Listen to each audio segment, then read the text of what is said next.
Chapter 507. I guess they migrated again after being discovered by the jackals and wolves. After the black rain, food became scarce, and many beasts were starving. The rabbit tribe was targeted once before, so it's very likely that they will be targeted again, military counselor analyzed cautiously. In the past, there was plenty of food in the Mystic Land, so the beasts were not very willing to fight the orcs. Now that the disaster of the black rain was over, the starving beasts became extremely ferocious. Sometimes, even the eagle tribe had to avoid them. What you said is very likely. Can you find the direction in which they migrated? Yunjoga asked. They seem to have left for a while, so it's a little difficult to find them. Military counselor paused and then said, and I don't understand why you are so obsessed with the rabbit tribe. If it was because of Gua's pregnancy, the other eagle tribe's partners were also pregnant. The ox tribe and the horse tribe were also very pitiful, and they were also waiting for their rescue. Compared to the rabbit tribe, the ox tribe and the horse tribe were stronger and more capable. Military counselor did not understand why Yunjoga wanted to go further. Because I don't like to give up halfway. At first, Yunjoga did choose to come here because she thought the rabbit tribe was very cute. But after seeing the scene in front of her, she felt that the rabbit tribe did not migrate because of the threat of the jackals and wolves. There must be other reasons. At this time, Gua walked out of the cave with the help of Agu, holding a wooden board the size of a nameplate in her hand. She said to Yunjoga, Miss Yun, my tribe did not migrate, but encountered a sudden disaster. Look at this board, it's a sign to tell us to run away.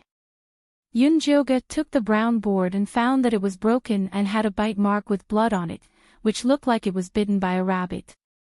This is the board that our chief always carries with him. He must have bitten off this wooden board to warn us before he was injured. Gua held back her tears and pleaded to Yunjoga, Miss Yun, I know my request is very rude, but I beg you to save my tribe. They are very capable and kind people, and they will definitely be of great help to you in the future. Gua was very nervous when she said this. The only advantage of the rabbit tribe was that they could hear far and run fast, but they were far worse than the eagle tribe and the snake tribe. She wondered if Miss Yun would like them. These grasses were planted by your rabbit tribe. Yunjoga suddenly glanced at the incomparably dense wild grass. It was clearly much more exuberant than other places. Guo was stunned. She nodded and said, yes, we transplanted fresh weeds from other places and planted them in front of the cave. We also opened up a piece of land at the back to plant carrots for the kids. Yunjoga glanced at the carrot in his hand, and his heart instantly bloomed with joy. These rabbit people were definitely talented at planting. Miss Yun, being attacked is just Gua's guess. I still think they have migrated, so there's no need to waste time looking for them. Military counselor insisted. Even if they have migrated, I will still have to find them. They are very important to me. If you guys are unwilling, then have the Naga race bring them here, Yunjoga said calmly. She was preparing to plant food on a large scale, and these rabbit men were definitely the best choice. However, Yunjoga did not intend to explain these things right now. He wanted to see how obedient the eagle men were. Miss Yun, if you want to find them, even if the rabbit tribe goes to the ends of the earth, I will find them. Military counselor quickly expressed his stance. He had no intention of disobeying Yunjoga. Yunjoga was quite satisfied with military counselor's attitude. Then let's split into 4 groups and each go in one direction. How about it? Military counselor said, resigned to his fate. The rabbit tribe's tutorial was very fast, and they had always been cunning. It would take a lot of effort to find them. No need. Yunjoga shook his head, then patted the spirit beast bag and released the treasure-seeking scorpion. Master, did you send me here to look for treasures? Oh my god, what is this place? Why is it so smelly? The treasure-seeking scorpion, which had just crawled out of the secret realm, almost fell over due to the stench of death. This is the forbidden spirit land. Can you help me find the owner of this carrot? Yunjoga placed the carrot in front of the treasure-seeking scorpion, completely treating it like a dog. I'll try. The treasure-seeking scorpion hadn't received Yunjoga's summons for a long time, so it didn't dare to relax even if it was a small matter. The treasure-seeking scorpion used its pincers to bite off a small piece of the carrot and chewed it. Then, it drilled into the ground and circled around randomly. When it came out, it said to Yunjoga, "I've found the smell of the carrot, but they came from the cave. You guys can't go in here." Yunjoga thought about the tunnels in the cave that extended in all directions like marmots. She had thought that those tunnels were used to store food. Could they be used to escape? But those tunnels were so small. How could the rabbit tribe pass through? Yunjoga couldn't help but look at Gua, who was short but had the height of a normal woman, in surprise.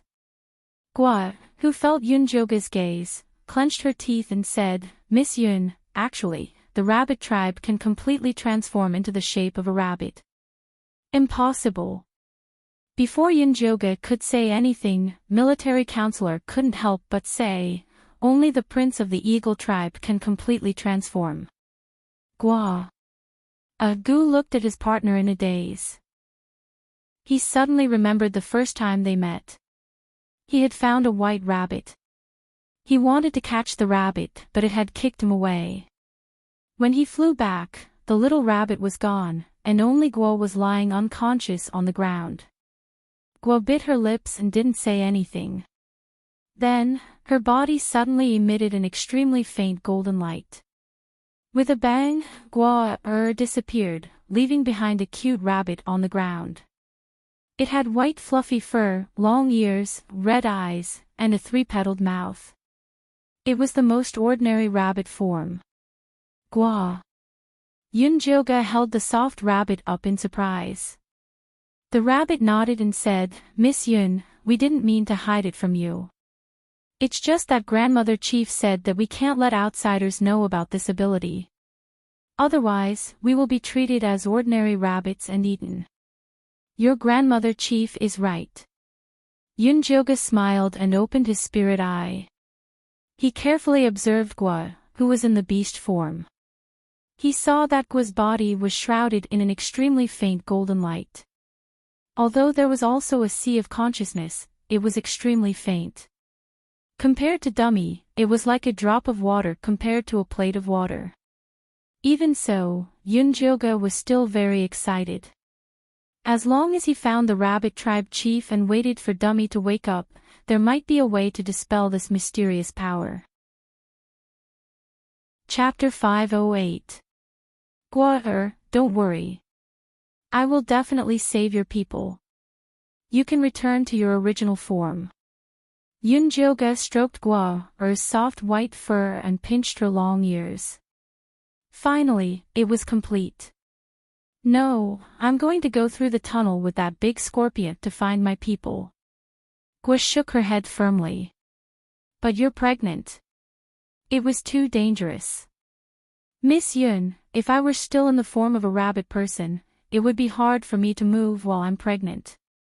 However, once I'm in the form of a rabbit, I feel like I have infinite power. You can see if you don't believe me.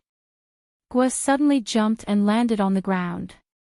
Then, she turned into a white shadow and traveled through the rabbit person's cave. 3 seconds later, there were a lot of things in front of Yunjoga. There were wood chips, stones, arrowheads, and a small blood-stained hide dress. Guo found them in the most secluded place in the cave. This is Xiaoxia's favorite hide dress. Guo pressed the hide with her front paw. With tears in her red eyes, she said, if they really planned to migrate, they would have taken these with them. It's okay. We're going to save your people now. Military counselor, go into the first level of alert. If you find any strange orcs nearby, catch them and bring them to me immediately. Yunjoga looked serious. The golden light on Guo was as rare as dummies. Those who attacked them must have done it for this mysterious power. Yes, military counselor answered without hesitation. The other eagle people didn't have any objections. Treasure hunting scorpion, take this rabbit into the tunnel and find the direction in which the rabbit person left. Be careful. Show your head every mile. Can you do that? Yunjoga asked seriously. Of course. My big pincers are not for show. Treasure hunting scorpion waved its strong pincers. When it was just a small scorpion, it didn't have Earth's spiritual power, so it had to dig holes with its big pincers. It was no slower than marmots. Gua, you have to be careful. If you find anything wrong, ask treasure hunting scorpion to bring you out immediately. Safety first, understand? Yunjoga reminded Gua. Although Gua was stronger than usual in her rabbit person form, she was pregnant after all. It would be troublesome if something went wrong. Don't worry, Miss Yun. I'll be careful. Gua nodded. In fact, she didn't tell Yunjoga one thing. After she was pregnant, she found her rabbit person form was stronger than before, as if there was a source of power in her belly. Although Yunjoga was a good person, she didn't dare to tell him. She was afraid that her child would be hurt. Counselor, find an eagle man with the sharpest eyes to keep a close eye on the ground and monitor the movements of the treasure-seeking scorpion, Yunjoga said to the counselor. Ah, Gray's eyes are the sharpest. Let him observe. The military advisor recommended Aqua's father, the cold-looking eagleman Au Gray with a scar on his face. Hui did not speak, it maintained its usual cold attitude, but it was very glad that this scorpion was fat and big enough, and its color was also very dazzling. Otherwise, no matter how sharp its eyes were, it would not be able to do anything. Yunjoga had said everything he needed to say, so he ordered, "Good, let's go now." The treasure-hunting scorpion twisted its stinger and drilled into the hole below. Guo followed it closely and disappeared in the blink of an eye. Zai and Ping helped Yunjoga up. Ash, on the other hand, flew high up in the sky, its sharp eyes constantly scanning the mottled ground. Not long after, it saw a purple scorpion head emerge from the ground in the east. It subconsciously wanted to pounce on it and eat it. Fortunately, the scorpion quickly retracted its head. Only then did he realize that it was not food but a companion.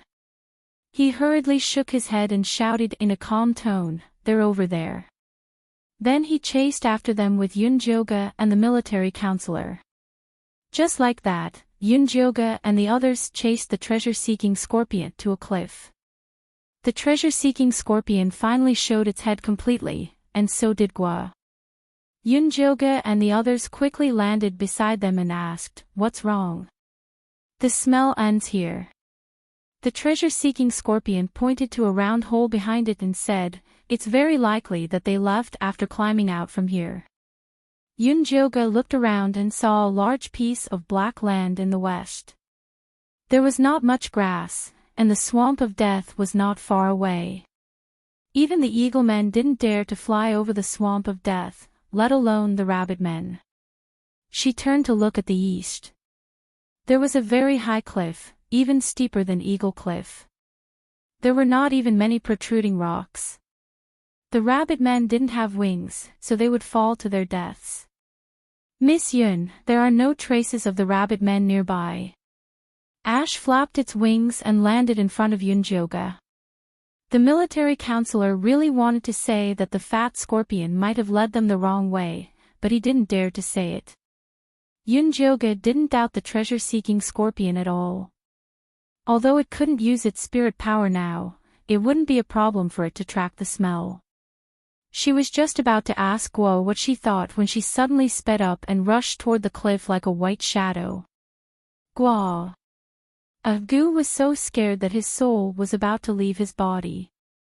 He flapped his wings and chased after her. However, he saw Gwa jump toward the cliff. Her forelimbs immediately spread out, and the hair under her armpits fluttered in the wind. She actually spun on the cliff and landed on the cliff wall. Then, she kicked with her hind legs, rolled, and bounced into an inconspicuous cave on the cliff wall. Gwa. Gu flapped his wings and paced back and forth at the entrance of the cave. Unfortunately, the cave entrance was too small, and he couldn't even stick his head in. Let it Gu come back. There's no rush. Yunjioge could already tell that the cave was very likely the place where the remaining members of the rabbit men settled down. Rabbits were very timid. Although Gwa was around, it would definitely take a long time to convince them. Gu would only scare them if he was there. The military counselor personally flew over to drag Gu, who didn't want to leave, back. Yunjioge looked at the dejected Gu and felt that it was funny.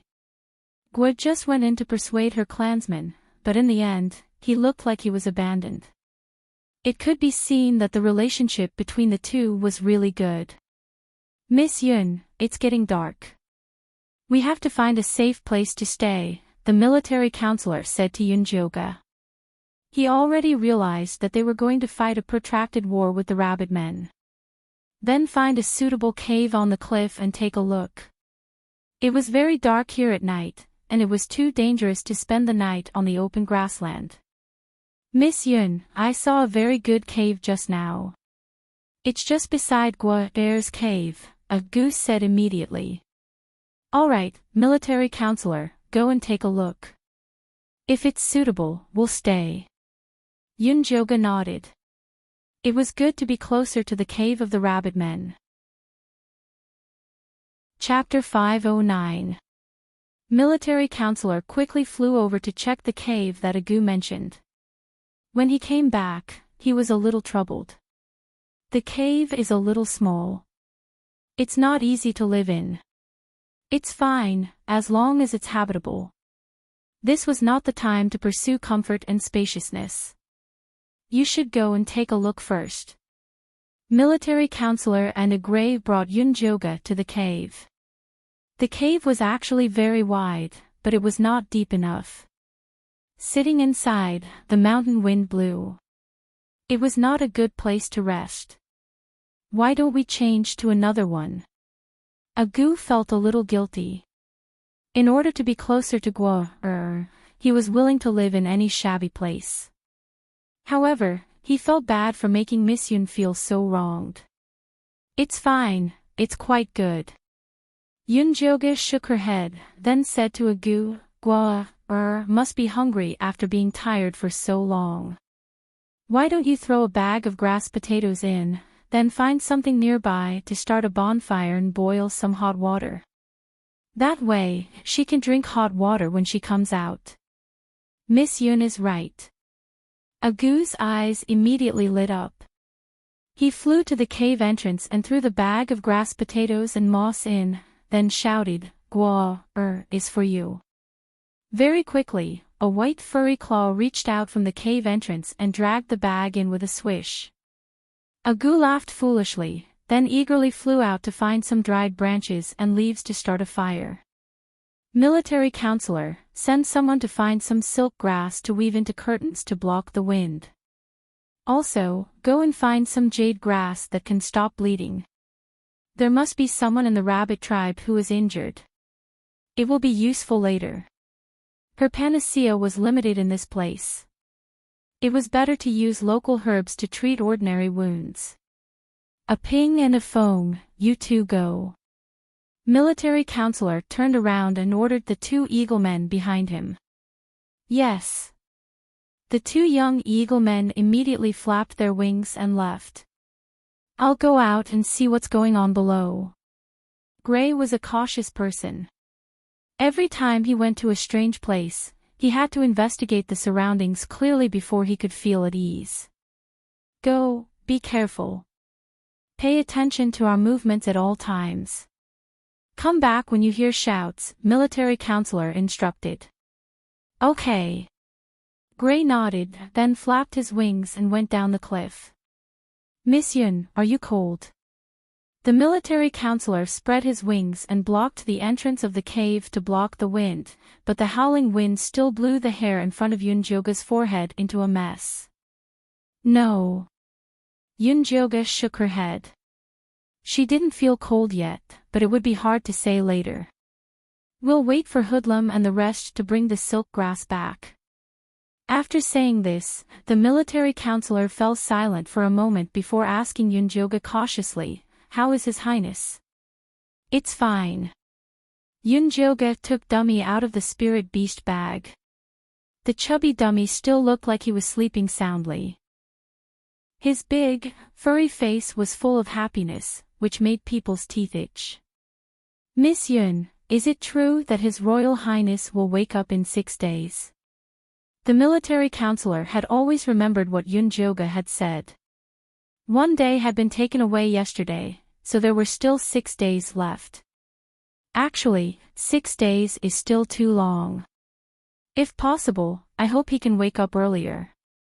She had a bad feeling about the rabbit tribe being hunted down today. If these pursuers were also sent by Nangongyu, then she had definitely entered this Arcana land for that mysterious power. She had only just discovered that others had already begun to plunder. This feeling was really uncomfortable. He will definitely wake up. The military counselor nodded vigorously, then reached out and secretly plucked a strand of His Royal Highness' butt hair, hoping to wake him up earlier.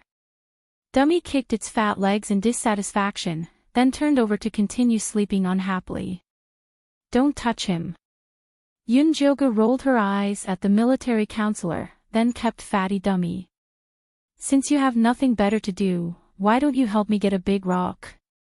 I want to make some stone bowls," Yunjoga said to the military counselor. They had only brought food with them, not those heavy tools. "I don't have nothing better to do, I want to protect you," the military counselor emphasized seriously, then shouted to Gray at the bottom of the cliff, "Get me a rock. Miss Yun wants to make stone bowls." Very soon, Ash came up with a big rock. "What's at the bottom of the cliff?" Yunjoga asked as she gestured on the rock. "Just some broken rocks and a dead end. There's nothing special. I'll go get some water." Gray just couldn't do it, so she flew out of the cave after saying that. Yunjoga took out the evil blade that had already become scrap metal, and started to cut on the gray rock. In the end, she made a big stone bowl, 5 small stone bowls, and some waste. "What is this? It's too powerful." The military counselor stared at Yunjoga's hand in shock. Such a hard rock was even more fragile than dirt under her hand. "This is called a blade." Yunjoga showed the evil blade. Fortunately, the material of the evil blade had a special effect on rocks. Otherwise, it would have been useless if it had been any other spiritual weapon. "This is the legendary divine weapon." The military counselor looked at the rusty evil blade with a face full of admiration. "You're thinking too much. This can only be used to cut rocks. By the way, what kind of weapons do the Eagle clan usually use?" Yunjoga asked again. Nangongyu hadn't come looking for them yet. When she showed her power, there would definitely be a battle. As a fighting clan, the Eagle clan would definitely be on the battlefield. "We usually use spears to kill our enemies when we dive down," the military counselor said proudly. The Eagle clan was very powerful when they dived down. Even the big brown bear in the mystic realm could be killed. "I thought you guys knew how to use crossbows." Yunjoga was a little surprised. The Eagle clan could fly and were natural archers. As long as they flew far away to fight monsters, who could get close to them? "We don't know how to make crossbows." The military counselor shook his head. "You guys have been fighting with the Naga for so long. Haven't you snatched a few back to try?" Yunjoga asked. We did, but the Naga's crossbows are all specially made. They can only fly from the bottom up. We can't shoot from the bottom down. The military counselor had a look of pity. It wasn't easy for him to snatch a crossbow, but it was useless. They actually have crossbows like that. Yunjoga hadn't paid attention to the Naga's crossbows before. He thought they were just ordinary goods. The oracle said that they have customized many weapons for all the major clans. She also said that as long as the Eagle clan defected to them, we would be able to get the most suitable weapons for us. Even if we wanted to dominate the mystic realm, it wouldn't be a problem. When the military counselor spoke, there was a hint of yearning in his voice. However, it quickly turned into hatred. As a warrior, he naturally hoped to get a powerful weapon that suited him. However, whenever he thought about how the oracle had made these things to make the beast men kill each other, he felt extreme hatred. Chapter 5:10. It's fine. I'll get Yi Zi to make a set of weapons for you when we get back. I guarantee it'll be 10,000 times more powerful than the fake oracles. Yunjoga wasn't bragging. From the moment Zishang said he wanted to build a city, she knew he was going to do something big. Weapons were definitely the most important. This was the difference between Yunjoga and Zishang. She was more concerned about the health of the orcs and wanted to do something good for this mystic realm. Zishang, on the other hand, was thinking about how to use the orcs to quickly achieve his goal. Fortunately, their thoughts weren't in conflict. They could even complement each other. Lord Yi Zi even knows how to make weapons? That's really amazing. The military advisor's face immediately lit up. His admiration for Yi Zi was rising again. There's nothing he doesn't know. When Yunjoga said this, she was proud, as if she was the amazing person. She chatted with military counselor for a while and realized the light was dimming. The sky was getting darker. Night was coming. Why aren't Ah Fei and Ah Ping back yet? Yunjoga looked outside worriedly. I'll go take a look. Military counselor flew out of the cave and quickly returned with Ah Fei and Ah Ping. The two of them carried bundles of silk grass. However, there were pitifully few jade grass hanging on them. It's very empty here. We flew for a long time before we found this much, Ah Fei said guiltily. It's fine. This is enough. Yunjoga took the jade grass and put it aside. Quickly weave a curtain to block the wind. Military counselor picked up the silk grass and quickly weaved it. Ah Ping and Ah Fei sat beside him and quickly weaved. Soon, Ah Hui and Ah Gu returned. Ah Gu carried a huge bundle of dried branches on his back. Ah Hui slowly filled a bag of clean water with a beast skin bag. Yunjoga took the bag and poured half of the water into the stone bowl. With Ah Gu and Ah Hui's help, the curtain was quickly weaved. It was as dense as 2 green door panels. Military counselor even made a few holes on the curtain for easy observation and ventilation. Then, he flew out of the cave and nailed it. The wind was indeed much weaker. The military counselor lifted the curtain and returned to the cave. Ah Hui had already used the remaining stones of Yunjoga to make a square stove and started the bonfire. The cold cave immediately became warm. The 5 eagle men crowded at the entrance of the cave, leaving the spacious space inside for Yunjoga. Yunjoga didn't say anything. He placed the stone bowl on the stove and poured the dried grass and beef into it, preparing to cook the meat porridge. The light yellow rice rolled up and down in the boiling water, and the brown jerky stewed until it was soft. Yunjoga took out a wooden spoon from the cloth bag and stirred it to prevent it from sticking to the bottom of the pot. The fragrance of the meat porridge spread in the cave. Even the military counselor could not help but drool. Since the disaster of the Black Rain, they had not had a proper meal of meat. Although they were already very happy to be able to eat grass rice and grass potatoes to fill their stomachs every day, they were still carnivores. Smelling this kind of meat aroma was simply painful torture. Ah, Hui was slightly better. His cold face did not show any expression, but his throat moved slightly. Ah Ping and Ah Feng, the two young eagle men, had their eyes fixed on the bowl of meat porridge. Their throats could not help but move up and down, and they were almost drooling. They were really craving it. Miss Yun would definitely not be able to finish such a big bowl. It would be great if she could drink a little when the time came. Even if it was just a taste, it would be good. Aren't you hungry? Why aren't you eating?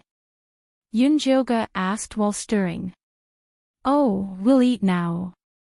The few eagle men took out the dry grass potatoes. Smelling the fragrant meat porridge, it was especially painful to eat. Miss Yun, why aren't you eating? The military counselor found that the porridge was cooked, but Yun Joga still did not move to eat. I'm not hungry. Yun Joga shook her head. If you're not hungry, why did you cook such a big bowl of meat porridge? The military counselor did not think that it was cooked for them, or Yun Joga would have called them over just now. This is for Gua and the rest. Yun Joga put down the spoon and said to a stone wall in the shadow of the corner, So, have you thought it through? Can you come out and see us now? Before the military counselor and the rest could react, they heard banging sounds coming from the stone wall. The stone chips shattered, and a tunnel that was about the size of a head appeared in front of them. Gua! Agu immediately shouted excitedly. Agu! A small white rabbit came out of the tunnel. It was Gua in her beast form. Agu was about to go over, but the military counselor stopped him. Don't go over. The tunnel was not very spacious. If Agu went over, even Yun Joga would not have a place to sit. Elder, come out. Gua turned her head and said to the tunnel. Following that, a trembling old rabbit crawled out from the passage, its pair of red eyes filled with wisdom landing on Yun Joga. Elder, this is Miss Yun that I told you about. Miss Yun, this is the elder of our rabbit men tribe, Gua introduced. Hello, elder. Yun Joga smiled and said, My name is Yun Joga. I came from the outside world. Miss Yun, why did you come from the outside world to our barren land? The rabbit elder's voice was different from Elder Bai's. Elder Bai thought about how to lead the Eagle Men tribe to survive every day. His voice always sounded urgent. However, this rabbit elder's voice was very steady. It made people feel that he was an intelligent rabbit. I came here to look for someone, Yun Joga said seriously. Who is it? The rabbit elder asked. Now is not the time to tell you. I will ask for your help when the time is right. Yun Joga smiled faintly. He did not take the rabbit elder's aggressiveness to heart. Miss Yun, since you are with the eagle men, you should know why their prince can transform into a complete beast form. What do you think? The rabbit elder changed the topic. Yun Joga thought for a moment and said directly, the eagle prince can transform into a beast form and can even shoot fireballs from his mouth. That is because there is a ball of golden light in his head. The rabbit men tribe also has golden light, but it is much less than his. Most of it is distributed in the body and bones. That is why your beast forms are stronger. You are the most honest person I have ever met, the rabbit elder said emotionally. The rabbit elder sighed. It didn't expect Yun Joga to reveal the truth without any conditions. This is your beast men tribe's business. You have the right to know. Yun Joga thought so. Thank you. The rabbit elder's attitude was clearly much better. Then, elder, can you tell me where the golden light on your body comes from? Yun Joga asked directly. Chapter 5:11. Why do you want to know the secret of the golden light? The the rabbit elder asked calmly. I want to obtain the golden light not for myself, but because a demonic aura is spreading in your arcane realm. This demonic aura will turn you into mindless puppets. Only the golden light can save you. Yunjioga told the rabbit elder about the demonic aura and the gaga grass on the orc cubs, as well as the naga auntie. Finally, he said, if you don't believe me, you can ask Gua, as well as the eagle men and the nagas. Elder, Miss Yun is telling the truth. Miss Yun cured all the kids of the eagle man tribe. I saw it with my own eyes, Gua said hurriedly. You're really a kind person, the rabbit elder praised casually. The rabbit elder praised casually before sighing and saying, but we don't know where the golden light on our bodies comes from. In fact, I only just found out about this from you. Our tribe has been living in the depths of the grassland. Our ancestors told us to keep this a secret. We can't let outsiders know that we can completely transform into beasts. Then have you compared the difference between you and other rabbit men? Yunjioga asked again. Yes, but we're actually no different from ordinary rabbit men. The food we eat and the environment we live in are the same. We also marry rabbit men from other tribes. The offspring we give birth to can also transform, but they'll be much weaker. We can only transform when it's a matter of life and death, the rabbit elder said. At this point, the rabbit elder's eyes immediately became a little wet. He said, this time, our tribe encountered a great disaster. All the strong tribesmen were captured. Only the old, the weak, the women, and the children escaped through the tunnel. Who captured you? Yunjioga asked solemnly. It was the jackal orcs. At first, they chased ordinary jackals to test us. After we killed those jackals, they didn't do anything. I didn't expect them to be so shameless as to poison the plants we eat. The poison is very strange. The poison tribesmen can't transform, so they can only desperately cover our escape. Resentment flashed in the rabbit elder's red eyes. Because of their ability to transform, they didn't suffer too much damage during the Black Rain disaster. This time, however, most of them were captured because of the jackal orcs.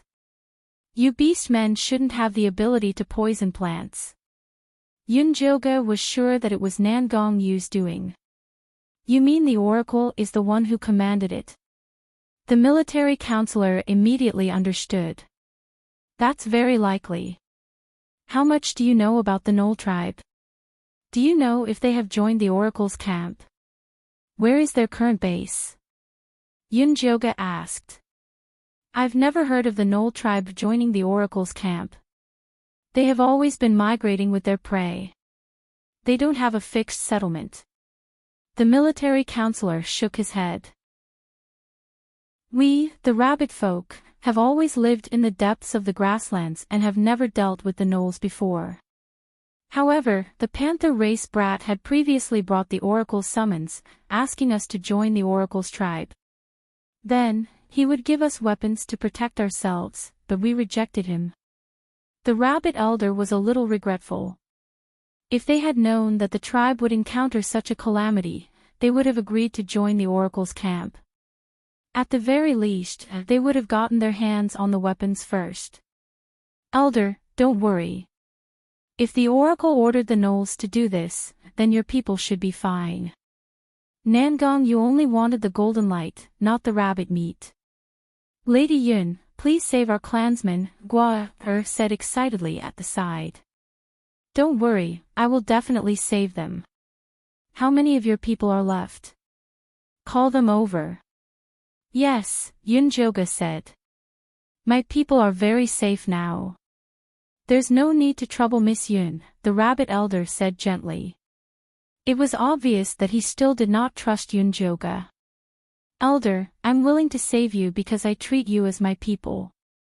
If you don't trust me, there's no need for me to risk my life for you.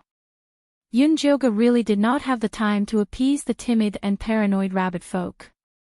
The rabbit elder was still a little hesitant. Although Yunjioga seemed like a good person, he did not dare to take the risk if he was not of the same race.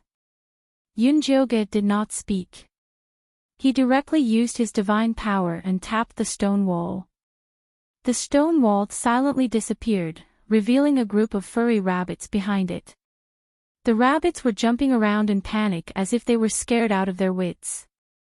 "Everyone, don't panic. Miss Yun means us no harm," Gua shouted desperately, but it was to no avail. The rabbit elder did not move at the side. He had no intention of maintaining order.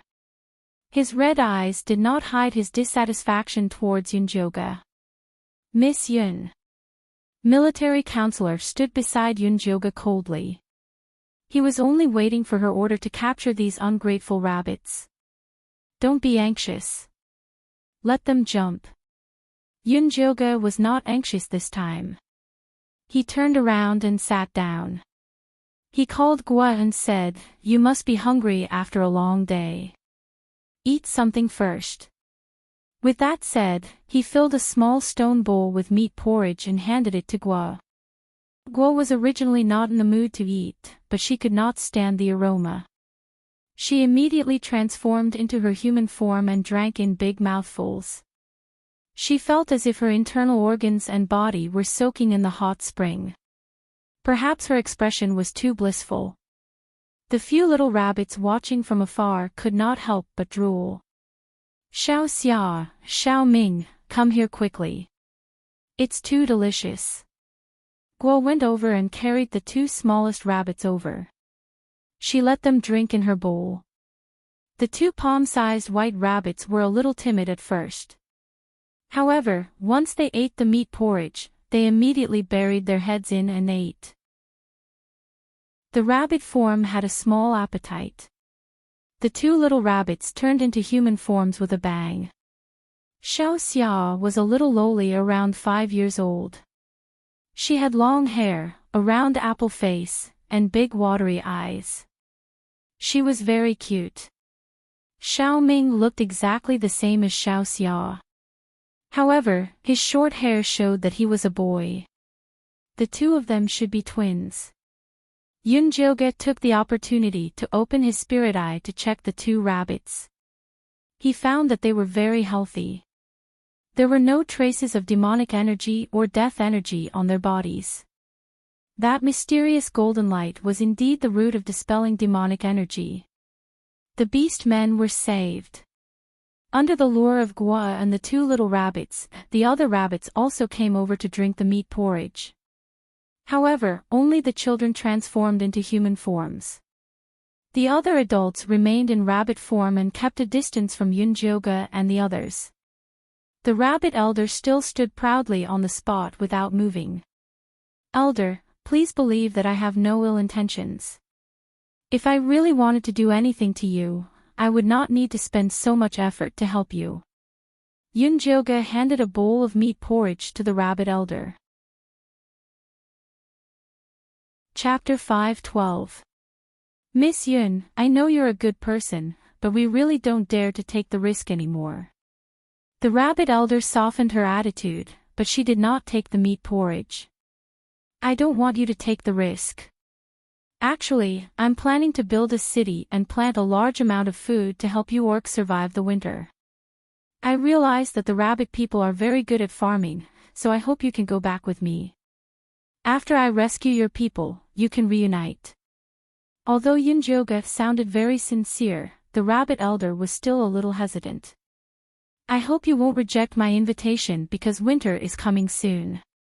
The rabbit people won't be able to survive the current situation." Yunjoga looked at the little rabbit people who were resting after eating and drinking. "Thank you for your invitation, but I can't make a decision on this matter." "Why don't you ask our chief after you rescue her?" the rabbit elder said slyly. "Sure. I saw some injured rabbits. Go and treat them." Yunjoga did not take the opportunity to make a good impression on the injured rabbit people. Instead, she handed the great jade grass to the rabbit elder. "Thank you for the herb." The rabbit elder nodded gratefully. Regardless of whether Yunjoga was a good person or a bad person, at least he was helping them now. You're welcome. Yunjoga returned to the campfire, added some water to the stone bowl, and continued to cook more meat porridge so that the rabbit people could eat their fill. The next morning, Yunjoga did not leave with the rabbit people immediately. Instead, she let them stay in the cave. She even asked Gray and the others to bring a large number of dry branches. Ah Gu and Gua stayed with them. Ah Hui, you and Ah Fei will look for the place where the gnolls live later.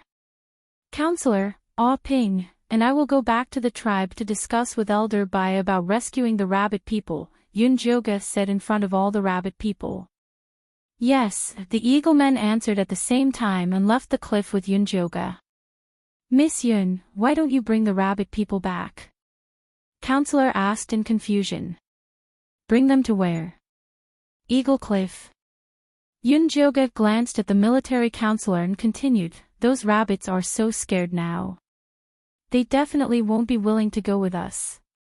Secondly, if we bring them around, won't our rabbit forms be exposed? Before we find out the secret of the golden light, we must keep the matter of the rabbit tribe a secret. Do you understand? Don't worry, Miss Yun. We know what's important. The military counselor hurriedly promised, and the other eagle men also agreed. This matter concerns the beastmen race. I hope that you will keep your word, Yunjoga said. Then can I tell Elder Bai? Military counselor could not help but ask. I'll talk to him personally. After Yunjoga finished speaking, he turned to look at Ash and Ah Fei. After you find the gnolls' encampment, just wait for me at the rabbit tribe's lair. Yunjoga did this because she did not want to tire them out. Also, if they could not find the lair of the gnolls, she and Zishang could figure it out themselves. Then let's head over now. Ash and Hoodlum turned and flew toward the rabbit tribe's lair. When Yunjoga returned to Eagle Cliff, she saw a few eagle men diligently sprinkling water on the cliff. There were also many eagle men flying around carrying soil, preparing to plant moss in their lair. Seeing Yunjoga return, all the eagle men stopped what they were doing and automatically saluted her. Yunjoga returned all of them with a friendly smile. After flying to Elder Bai's lair, she saw that he was carefully digging out the moss on the cave wall, preparing to transplant it for his people. Miss Yun, you're back. How's the matter with the rabbit tribe? Elder Bai was very happy to see Yunjoga. It's not going well. There's something I need to tell you. Yunjoga told him about the transformation of Dummy and the rabbit tribe's golden power. Actually, Yunjoga had already told Elder Bai about the golden light before. However, the old man was determined that it was a God-given ability, so he did not take it to heart. Now that he heard that the rabbit tribe, which they looked down on the most, had such an ability, he immediately became excited. Then why didn't you bring that old rabbit back? I'll ask her myself. Elder Bai, in my heart, whether you're herbivorous or carnivorous, strong or weak, you orcs are all the same to me. So I hope you won't look down on them, Yunjoga said seriously. Miss Yun, you misunderstood me. I'm not looking down on them. In fact, I'm old friends with the rabbit elder, so I'm a little more casual with my words, Elder Bai quickly explained. Yes, Miss Yun, you see, Gua has been in Eagle Cliff for so long, and we've never treated her as an outsider. The military counselor quickly explained on behalf of his grandfather. Yes, I know you're all good people. Oh right, one more thing, don't tell anyone about this. Otherwise, the orcs will be in chaos, Yunjoga warned seriously again. Don't worry, Miss Yun. If they dare to say anything, I'll break their wings. Elder Bai's tone was murderous, so no one doubted his determination. Then, he reported something else to Yunjoga. After he told the eagle partners that Yunjoga wanted to take over the surrounding tribes, those herbivorous orcs immediately urged their partners to send food back to their parents' home. Those herbivorous orcs immediately urged their eagle-man partners to send food back to their mother's home. Now, several tribes were crying and begging to submit to her. Count the number of people who want to pledge allegiance to the tribe and see what their specialties are. I'll go check on Yizi's situation. Whether it was settling down the other beastmen or saving the rabbit tribe, Zishang had to take action. Perfect, Aze is at Eagle Cliff. I'll let him take you there. Elder Bai immediately yelled, Aze, come here. Elder, I was tired yesterday. Can't you let me rest for a while? Aze ran over with sleepy eyes. He almost went around half the secret realm with Zishang yesterday. He was really exhausted. Stop talking, take Miss Yun to Master Yizi. Elder Bai kicked Zhe. This elder, who only had a year to live, was full of energy. He didn't look sick at all. Ouch! Aze yelled exaggeratedly and came to Yunjoga obediently. Let's go. Yunjoga didn't have any sympathy for him. Aze was just putting on an act. He was more talkative than grass along the way. Yesterday, Master Yizi made me fly around randomly in the sky. Then, he found a small mountain and told me to stop there. Look, it's there. Aze pointed at a small mountain not far away. Then, his jaw dropped in shock. Chapter 5:13. A circle of tall and thick gray walls rose abruptly around the mountain, looking indestructible. Outside the wall was a deep ditch. Although water hadn't been released yet, it was still very shocking. God, there was nothing when I left last night. Aze couldn't close his mouth at all. Are you sure you didn't see wrong? The military advisor also found it hard to believe. I don't think I saw wrong. Aze kept rubbing his eyes, suspecting that there was something wrong with his eyes. Stop rubbing, the wall is real. Let's go over and see. Yunjoga wasn't surprised. Ian surely could use magic after all. Building a few city walls wasn't a problem for him. Zishang had long noticed them coming over and was standing on the city wall. He had a smile on his handsome face as he stared intently at Yunjoga. The strong wind blew, causing his black hair and the hem of his clothes to dance, but it was unable to shake his figure. Yunjoga landed next to Zishang and was grabbed by his hand. How was it? Did it surprise you? Zishang asked with a smile. It's all right. Yunjoga looked around and saw a high wall separating the mountain and the flat land behind it. There were many caves on the hill, and it looked as if someone had made countless holes in it. What are you doing? Yunjoga couldn't tell what kind of city Zishang wanted to build. This mountain is for the fighting tribes to live in. Behind it is a planting area. We just need to dig the water channel and we can plant the big eater grass. Zishang began to explain his idea to Yunjoga. Are you planning to turn this mountain into a fortress? Yunjoga didn't think the mountain was a place for people to live in. That's right, this is a fortress. If we launch an attack, the fighting tribes will fight here. The old, weak, women and children will go to the city wall behind, Zishang said simply. Are you thinking of this battle too intensely? Yunjoga looked at the things that looked like cannons on the mountain and felt his scalp tingle. This was exactly what a war looked like. It's better to be prepared, Zishang answered. He didn't tell Yunjoga about his bad feeling. By the way, where's Ian Shirley? Yunjoga looked around and didn't see the walking corpse sovereign. He's still working in the back. I'll take you to him. Zishang brought Yunjoga to the area at the back. From afar, they saw two figures, one big and one small, building a wall. Streams of Yin energy spread out from their palms and turned into walls. Ha! Why did he even release his wife and child? Yunjoga was surprised. Shirley's heart ached for his wife and children. How could he bear to let them work?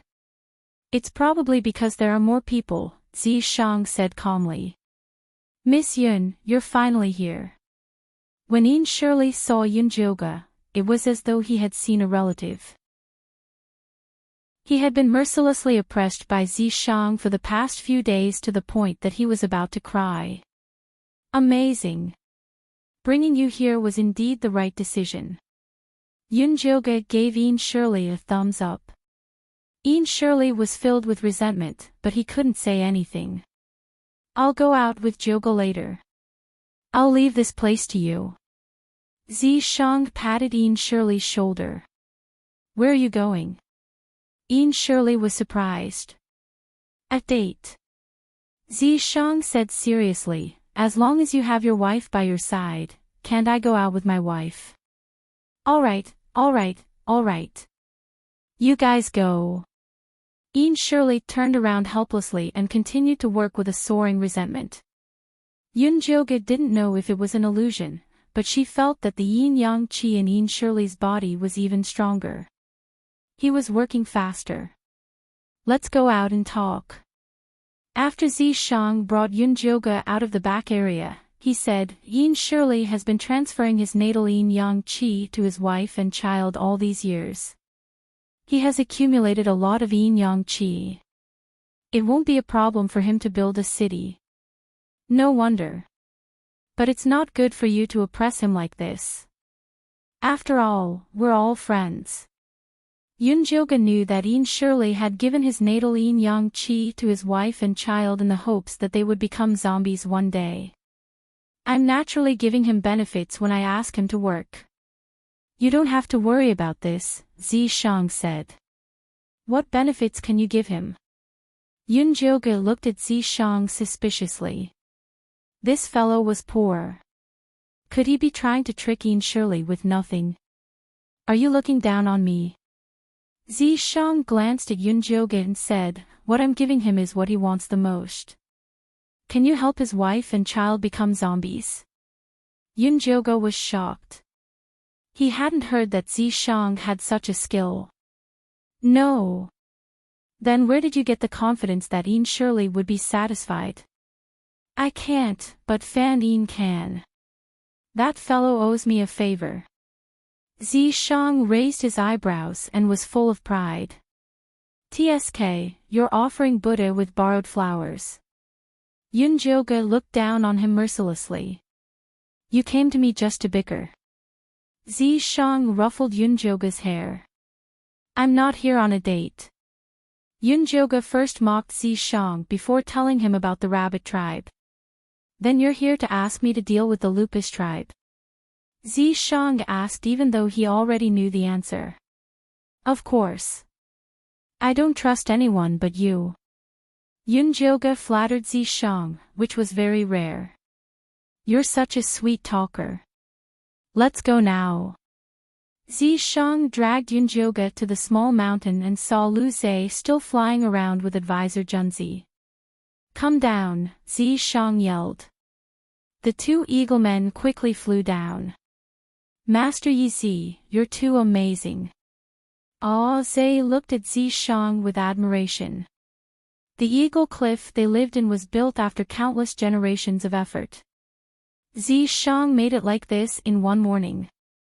The eagleman's ancestors wanted to jump out and worship him if they knew. Stop sucking up. Take us to the rabbit tribe's nest, Zishang said. Yes. Zhe and advisor Jun. They brought Yunjoga to the rabbit's nest. There was nothing unusual about the small hill that was covered in weeds. After Zishang landed, he and Yunjoga searched the area carefully again. Finally, they found the mark left by Ash in the corner. They found clues about the lupus tribe. It's in the east, advisor Jun, then let's go find them now. Zhe rubbed his palms together. He wanted nothing more than to kill all the lupus tribe. Just as Zishang was about to nod in agreement, a figure suddenly appeared in the sky, flying crookedly. Yes, Ash. Oh my god, Ah Fei is injured. Advisor June. They immediately flapped their wings and flew toward Ash. Miss Yun, hurry up and take a look at Ah Fei, Ah Zhe shouted anxiously while carrying Ah Fei. Half of Ah Fei's wings were covered in blood. His face was sallow. He had already fainted. Chapter 5:14. Put him on the ground. Yunjioge quickly told Ah Zhe to lay Ah Fei down. Then, he took out the lightning fire needle to stop the bleeding and examined him carefully. What's wrong? Zi Shang asked. We found the base of the knolls. We wanted to sneak in to check out the situation, but we didn't expect them to have the Naga's repeating crossbow. When we ran out, Hoodlum was injured by them. Ash blamed himself. If he had been more alert, Hoodlum would not have been injured. It's fine. There's no poison in the arrow. Just go back and rest. Yunjioge was relieved after examining Ah Fei. Ah Zhe, take Ah Fei back. Ah Zhe and strategist, take us to the Knoll's camp, Zi Shang said. Ah Zhe didn't want to do this, but he didn't dare disobey Zi Shang's orders. He could only carry Ah Fei away. Ah Zhe, how are you? Do you want to rest before going? Yunjioge saw that Ah Zhe didn't look too well. I'm not tired, but the Knolls just discovered us. If we go now, they'll be on their guard. Ah Zhe frowned. Don't worry about that. Send us somewhere nearby, and we'll find a way in, Zi Shang said. Okay, we'll send you there. Ah Zhe and strategist took Yunjioge and Zi Shang east. The ground was scorched black along the way. The stench of death was very strong. It was a barren land. There were no orcs living here anymore. Why were the Knolls still living here? Weren't they afraid of the stench of death? Even if they weren't, where would they find food? Yunjioge thought it was strange, but he couldn't ask Zi Shang while flying. He could only ask when he landed. We're ready. Fly low so they don't find us, Ah Zhe said, lowering his body. Zi Shang let go and landed on the ground. He shouted to Yunjioge, jump. Yunjioge jumped into his arms. Another mile and we'll reach the Knoll's camp, Ah Zhe said after landing. We can go there ourselves. You guys go back to Eagle Cliff. Zi Shang waved his hand. No, it's too dangerous. Elder Bai told us to stay by your side at all times. Strategist shook his head. This is an order. Zi Shang did not explain much and sent the military advisor back with one sentence. The military counselor was in a dilemma. He did not dare to disobey Zi Shang's orders, but he was also afraid that he would be scolded by the elders when he returned. Don't worry. With Yi Zi here, I'll be fine. Right now, I have something more important that I need you to do. Yunjioge was much gentler than Zi Shang. What mission? The military counselor asked hurriedly. Leaving with a mission and leaving dejectedly were two completely different concepts. Go and find the rabbit tribe and tell them about us building the city. If everything goes well, the rabbit tribe will be able to reunite in the new city tonight. Yunjioge said earnestly to the military counselor, these rabbit people are very important. You must love them as much as you love us. Don't worry, Miss Yun. We understand. The military counselor nodded. When he left this morning, he also felt that it was dangerous to leave a Gu alone to protect the rabbit tribe. It was a good time for him to go and take a look at the situation. Ah Huey's face was cold, and he did not interrupt from the beginning to the end. His attitude was that he would do whatever Yunjioge said. Let's go. The military counselor and Ah Hui bade farewell, and the two eaglemen turned and left. Since the rabbit tribe is so important, why didn't you bring them back?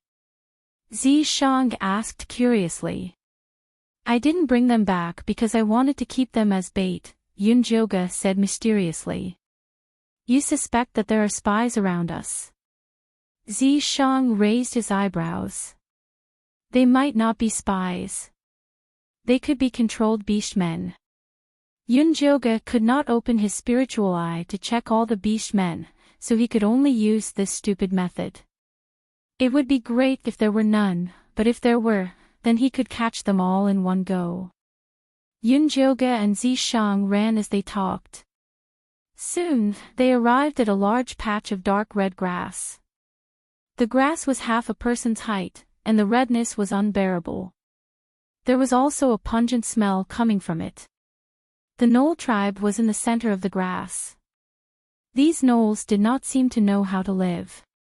They had built a few straw sheds at the side, and it was obvious that they were holding the rabbit tribe captive. There was not a single guard in the surroundings. It was no wonder that Ah Hui and Ah Fei could not help but go down to investigate. There are many Knolls around, waiting for us to walk right into their trap. Zishang's eyesight was much better than the eagleman's. He could see many figures in the grass with a sweep of his eyes. Attack? Yunjoga asked in a low voice. I'll lure them away. You go and save the rabbits. Zishang stared at the Knolls in the grass. Okay. Yunjoga lowered her body even more. Zishang pounced forward like the wind and kicked the Knoll closest to him away. The Knoll was like a cannonball that had gone out of control. It flew in circles and crushed countless weeds. Ow, ow, ow. The Knolls all exploded. They raised their bows and charged at Zishang. Zishang moved like a bolt of lightning, sending the Knolls closest to him flying. Then, he stealthily led the Knolls to the side. Yunjoga took the opportunity to run toward the straw sheds. She did not open the door and rush in. Instead, she poked a hole in the straw sheds and peeked inside. She saw a huge metal cage inside. The unconscious rabbit men were stuffed tightly inside the cage. Some of the rabbit men were even squeezed so tightly that their hands and feet were exposed outside the cage. Fortunately, they were placed vertically.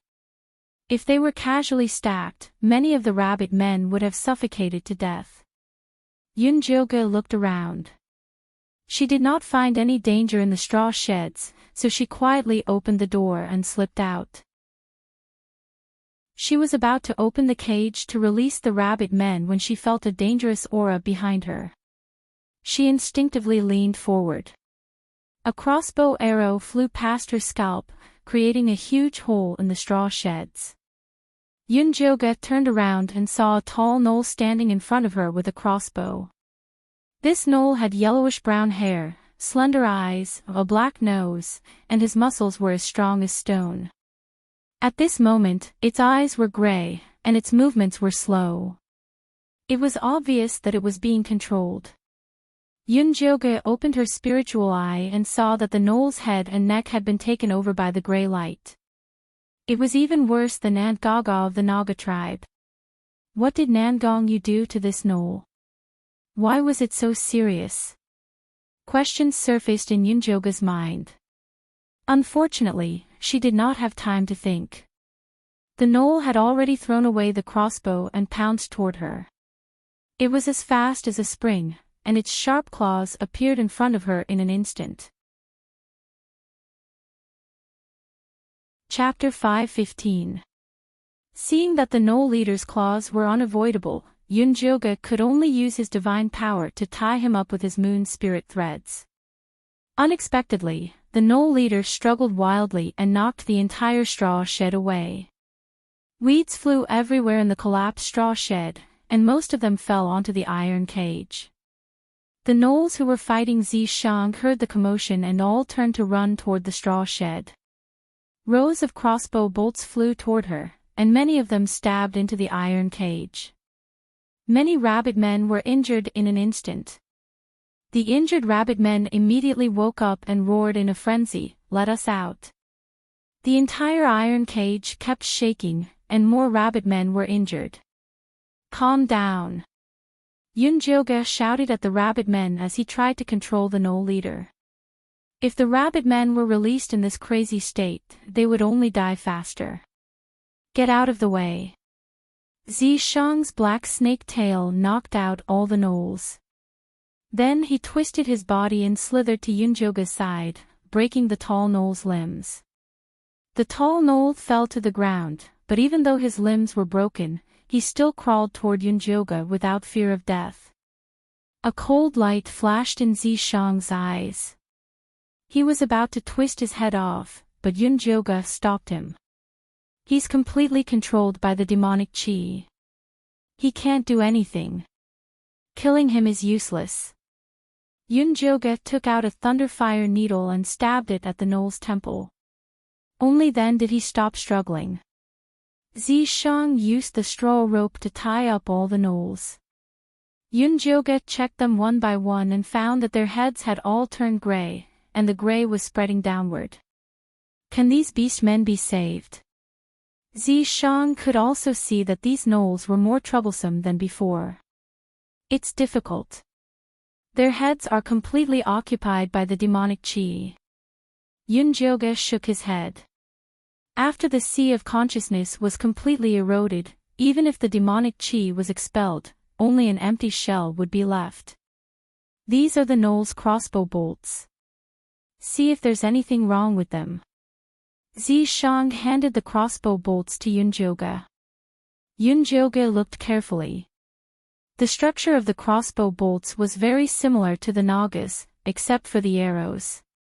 The arrowheads of the Naga tribe were coated with poison, while the arrowheads of the gnoll tribe were gray and ordinary. Just as Yunjoga was about to study the arrowhead, he heard the hysterical shouts of the rabbit people behind him. "Let me out! Let me out!" Yunjoga turned around helplessly and said to the rabbit men who had bent the iron cages, "I can let you out, but you have to calm down first." "Who are you?" A voice that had experienced the vicissitudes of life yet did not lose its calm was heard. Yunjoga looked over and saw a Lolita-like little rabbit in the middle of the iron cage. Her red eyes were filled with vicissitudes of life, and she was staring at her. Yunjoga inexplicably felt that this rabbit person was extraordinary, so he said to her, "My name is Yunjoga. Your clansmen asked me to save you. I am the leader of the rabbit race. I promise that they won't do anything rash. Please let us out." The leader of the lowly race said in a low voice. She was strangely convincing. "Are you the clan leader?" Yunjoga remembered that Guar had been calling the clan leader grandma before. "You can't tell, right?" The leader of the lowly race laughed but did not explain anything. It seemed like this was a special disguise technique of the rabbit race. "Indeed, I can't tell. I will let you out now. I hope you won't run around." Yunjoga opened the iron cage. The rabbit people did not run around crazily. The conscious rabbit people who walked out pulled out the arrows from their bodies and threw them on the ground. Then, they began to take care of their unconscious clansmen. Yunjoga wanted to help the rabbit people examine them. However, the rabbit people looked at her with wary eyes. Clearly, they had not let down their guard. "I am a spirit doctor. Only I can cure your poison," Yunjoga said to the leader of the rabbit people. "Then please help me take a look." The leader of the rabbit people trusted Yunjoga. "Clan leader." The other rabbit people were unwilling.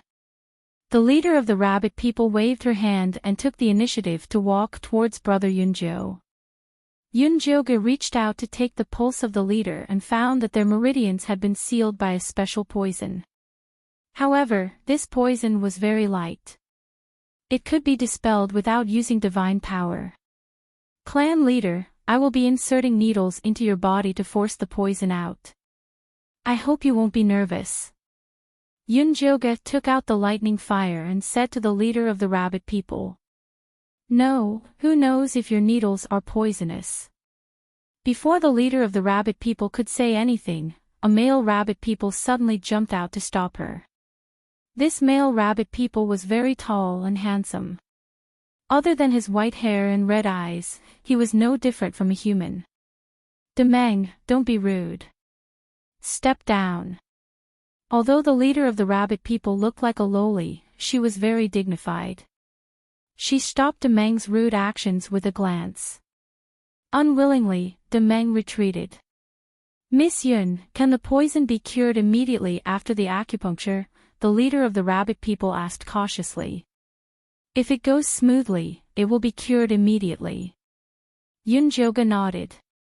This poison was not difficult to cure. Then I will leave it to you. Do you need me to lie down? The leader of the rabbit people asked cooperatively. There's no need. Just sit down.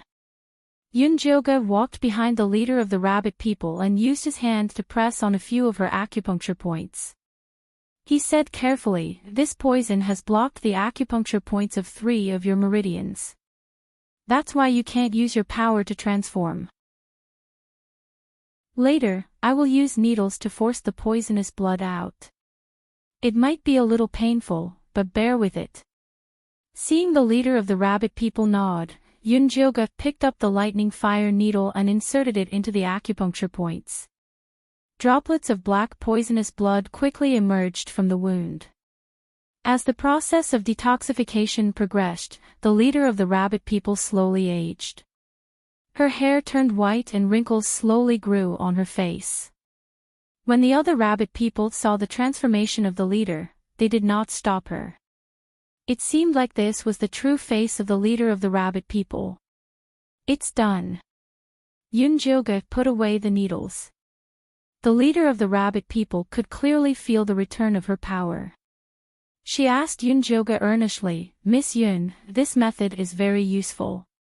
Can you teach us? We can use things to exchange for it. Although this method is effective, I do not recommend that you use it yourself. If you don't control your strength well, it can easily cause huge damage. If it's light, your meridians will be damaged. If it's serious, you will be paralyzed and have a stroke, Yunjoga said solemnly. I just hope that I can save the lives of my clansmen at the critical moment. If it wasn't for Yunjoga, they would have been doomed. The leader of the rabbit people didn't wish for the fate of her clansmen to be in the hands of others. Later, I will help your clansmen insert the needles one by one. How much you can learn will depend on your own abilities. Yunjoga didn't plan on bartering for it to prevent future trouble. Thank you. The leader of the rabbit people immediately arranged for her clansmen to sit in rows. Yunjoga moved the needles rapidly and began helping the rabbit people detoxify.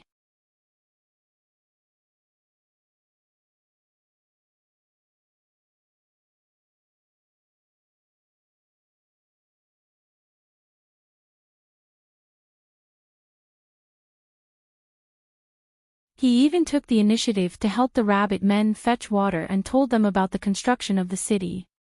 Just as they were talking enthusiastically, Hui suddenly took out a sharp wooden spike and stabbed them in the back. Then, he used the lives of the pregnant Gua and the little rabbit to threaten the rabbit men to leave with him. I'll send you back first before chasing after them. Yunjoga wanted to send the military counselor to the top of the cliff. No, quickly chase after them. We definitely cannot let Hui send the rabbit men to the oracle. Otherwise, the Eagle Men race would not be able to atone for their sins even if they died 10,000 times. Alright, then I'll go chase after them first. I'll come back to pick you up later. Seeing that their injuries were still considered stable, Yunjoga did not say anything else. He threw out his moon spirit threads and headed to the top of the cliff. Treasure-seeking scorpion, do you still remember the scent of the rabbit man that was with you previously? Can you help me find it? Yunjoga released the treasure-seeking scorpion. That rabbit was captured by someone. Who is so evil as to actually attack a pregnant female? The treasure-seeking scorpion shouted angrily. If I catch him, I'll definitely kill him. With that said, it jumped onto the ground and spun around a few times. Then, it pointed to the west and said, "There. Chase after him." Yunjoga threw the treasure-seeking scorpion onto his shoulder and quickly headed west with Zishang. After running for 2 hours, they finally saw a figure flying in the distant sky. It was Ah Hui. Should we directly shoot him down, or follow him to see where he's going? Zishang asked Yunjoga.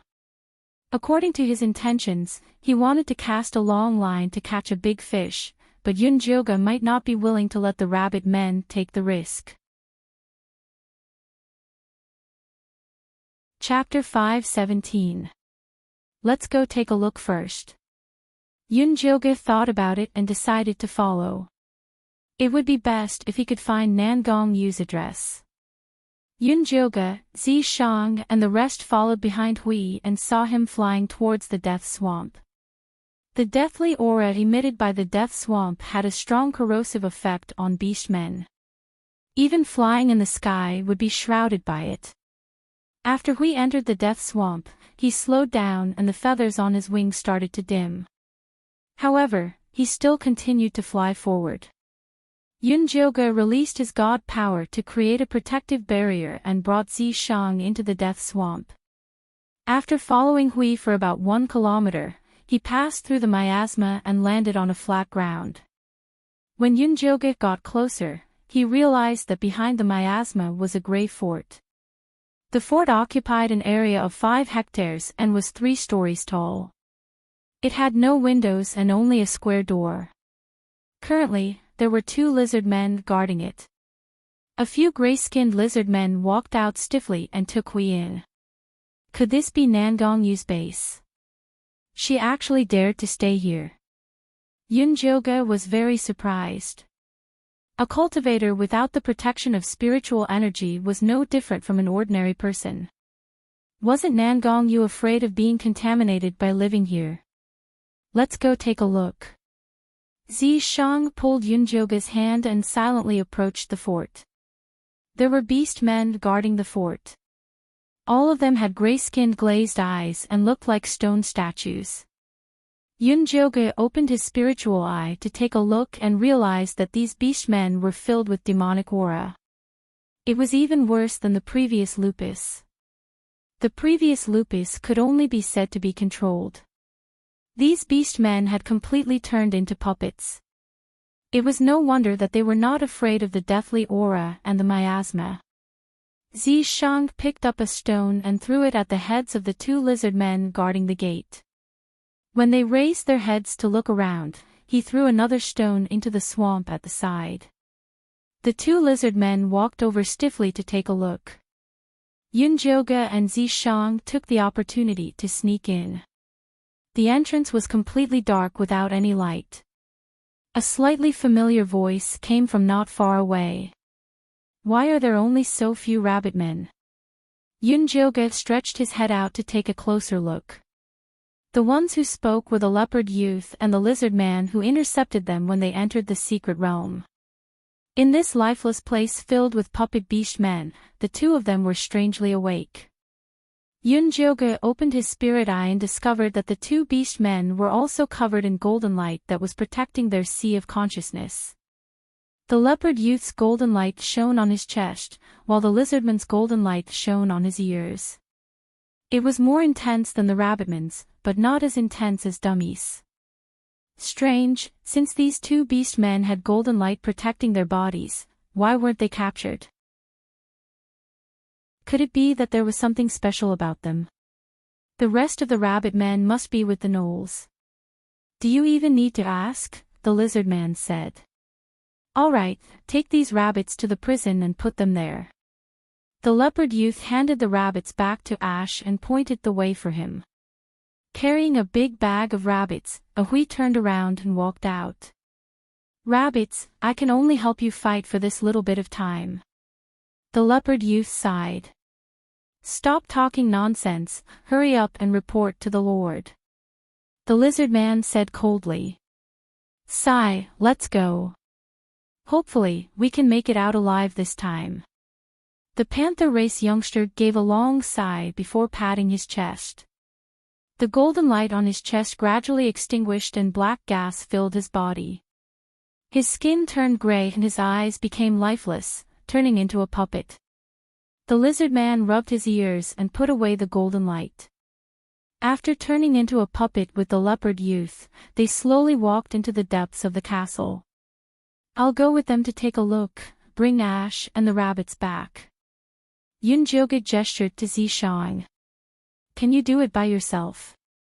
Zishang didn't agree. I'll just go and take a look, I definitely won't act rashly. Yunjoga felt that he was much more cautious than Zishang. All right. Zishang nodded and split up with Yunjoga. Yunjoga followed the leopard youth and the lizard man to a large door deep in the castle. This large door was made of gray stone and there were all kinds of totems carved on it. There were also 2 monkey demon corpses guarding the door. Yunjoga's heart tightened when she saw the 2 monkey demon corpses. In this secret realm, only Cho Sen could have monkey demon corpses. These 2 monkey demon corpses had changed a lot compared to the outside world. They had giant sharp teeth, gray stone-like skin, and their bodies were releasing a thick death aura. Their cultivation bases were in the Golden Core realm. She didn't know how Cho Sen did this. Yunjoga's heart was filled with questions and she didn't dare act rashly. She saw the 2 monkey demon corpses look over the leopard youth and the lizard man before letting them in.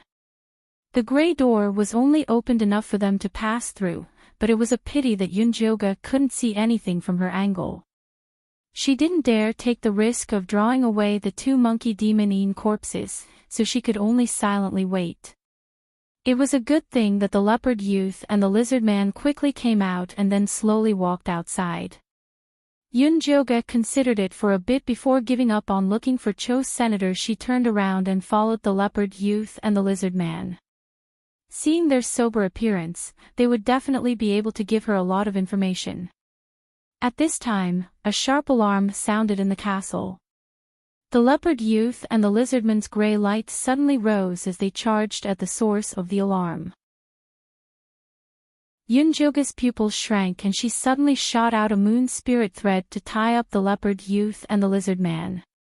Then she quickly put them into her spirit beast bag. Let's go.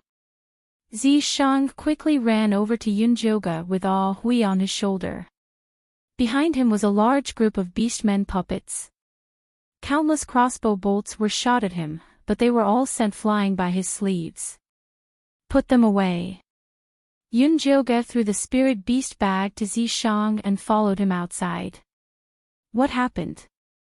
There was a monkey corpse with a keen sense of smell in the prison and I was accidentally discovered by it. Zishang felt that he was really unlucky. He had knocked Ah Hui unconscious and was about to go find Yunjoga, but he never thought that he would be discovered by a monkey corpse with a giant nose. Although he had knocked out the monkey corpse with his tail, it still triggered the alarm. I followed those 2 beast men inside and found 2 Golden Core realm monkey corpses. Yunjoga described the appearance of the 2 corpses. It seems like the ones inside are either Cho Sen or Nangong Yu.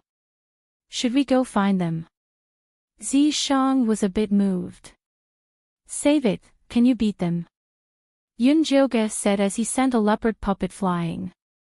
Who says this venerable can't beat them? Zishang was a bit dissatisfied. Yunjoga was looking down on him too much. Alright, fighting alone isn't your style. You should go back and gather the Beastman army to crush them. Yunjoga comforted him. Good idea. Zishang threw Yunjoga onto his body and his lower body turned into a black snake tail, sending countless beastmen flying. Chapter 5:18. The monster monkey corpses are here, let's go. Yunjoga turned his head to look behind him and saw two golden core monster monkey corpses charging over with spears. The death aura on the spears was very terrifying. "Help me, I'll directly leave the death swamp." Zishang's tail smashed the wall and he jumped out of the castle, instantly arriving at the edge of the death swamp. Yunjoga covered Zishang in a layer of golden light, isolating the death aura outside. Zishang jumped into the death swamp and with a twist of his tail, he flew out like an arrow. There were several fast beast puppets that chased after him, but they immediately sank into the swamp.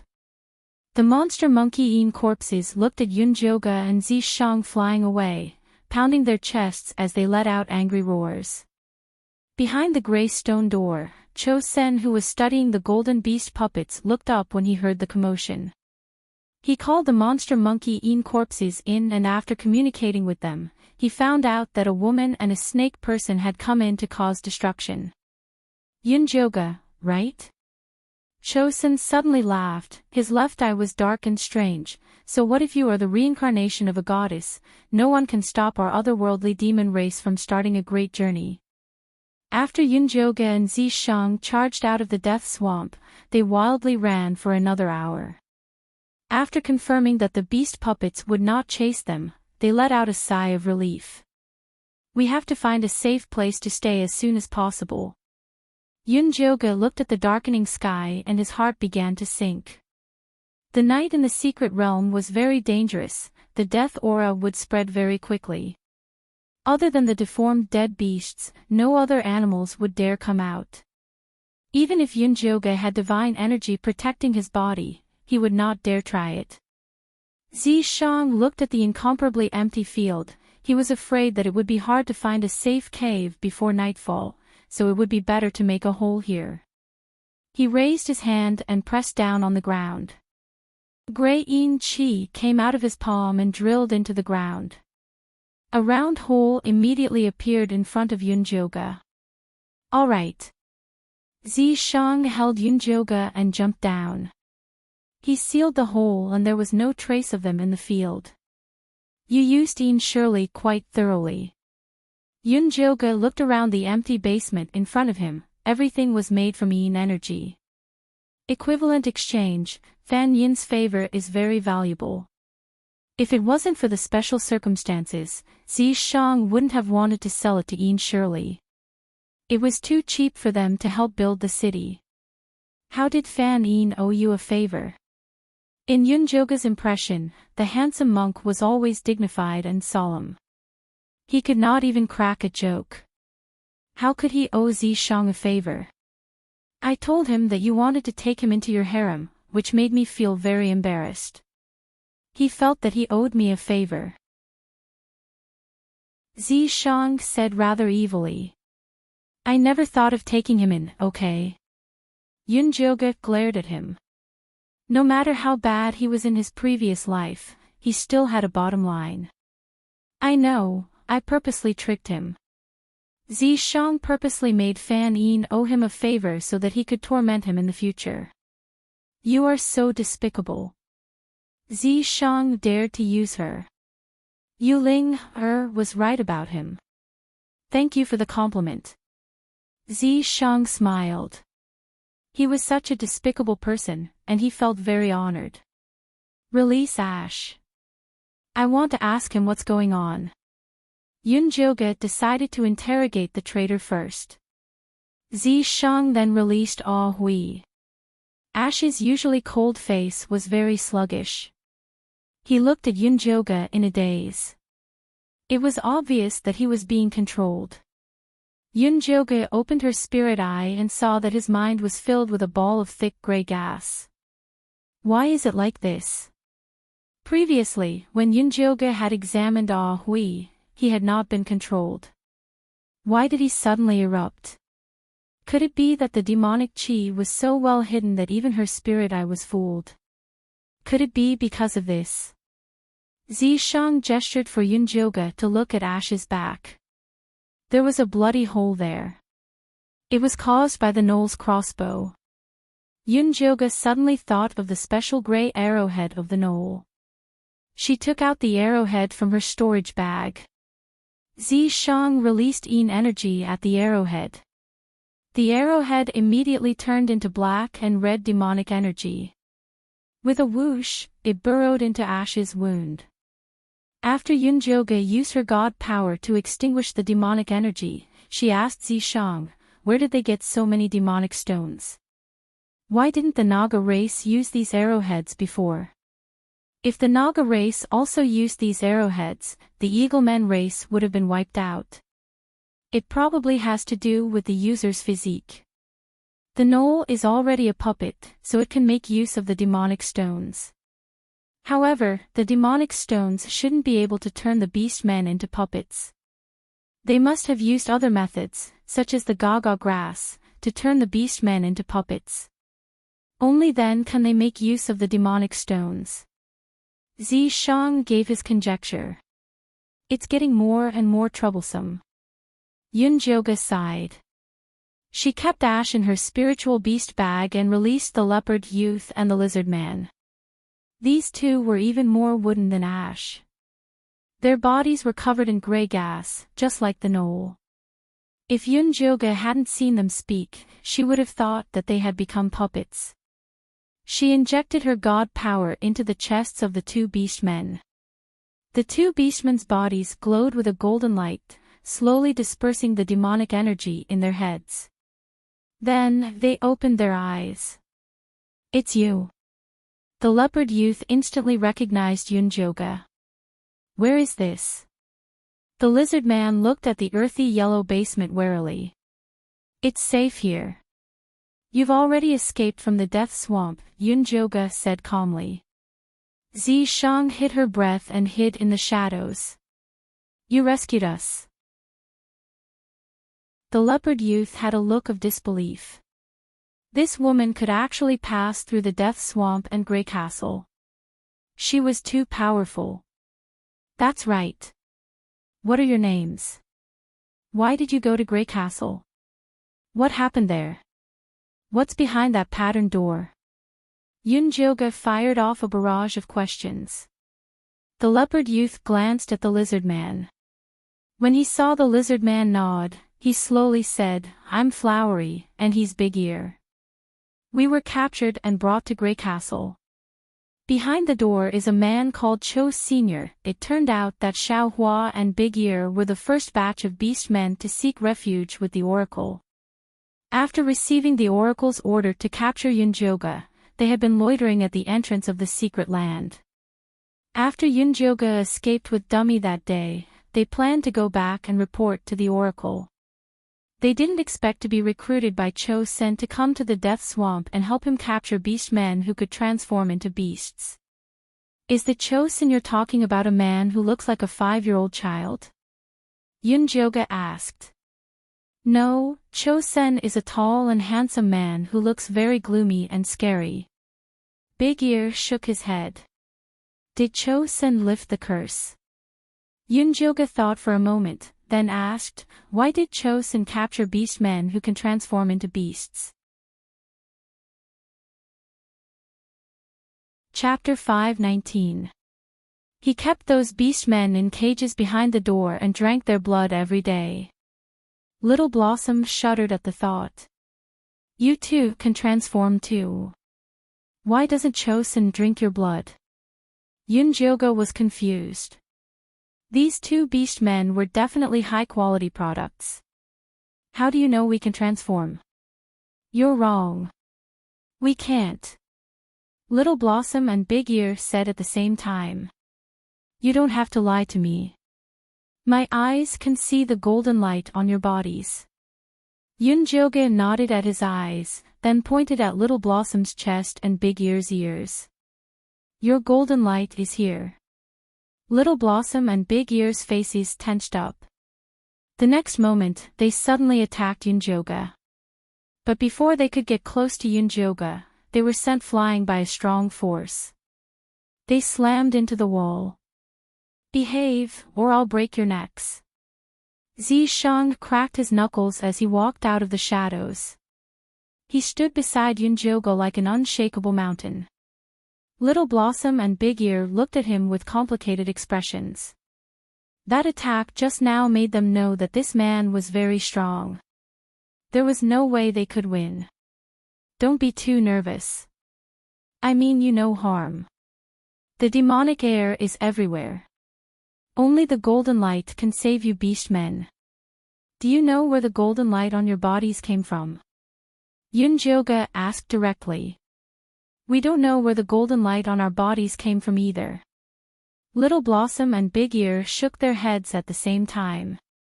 After he and Big Ear were intercepted by Cho Sen and brought to the death swamp, Cho Sen injected magic stones into them and turned them into gray puppets. These gray puppets were very strong and did not fear death, but they could not use magic stone tools.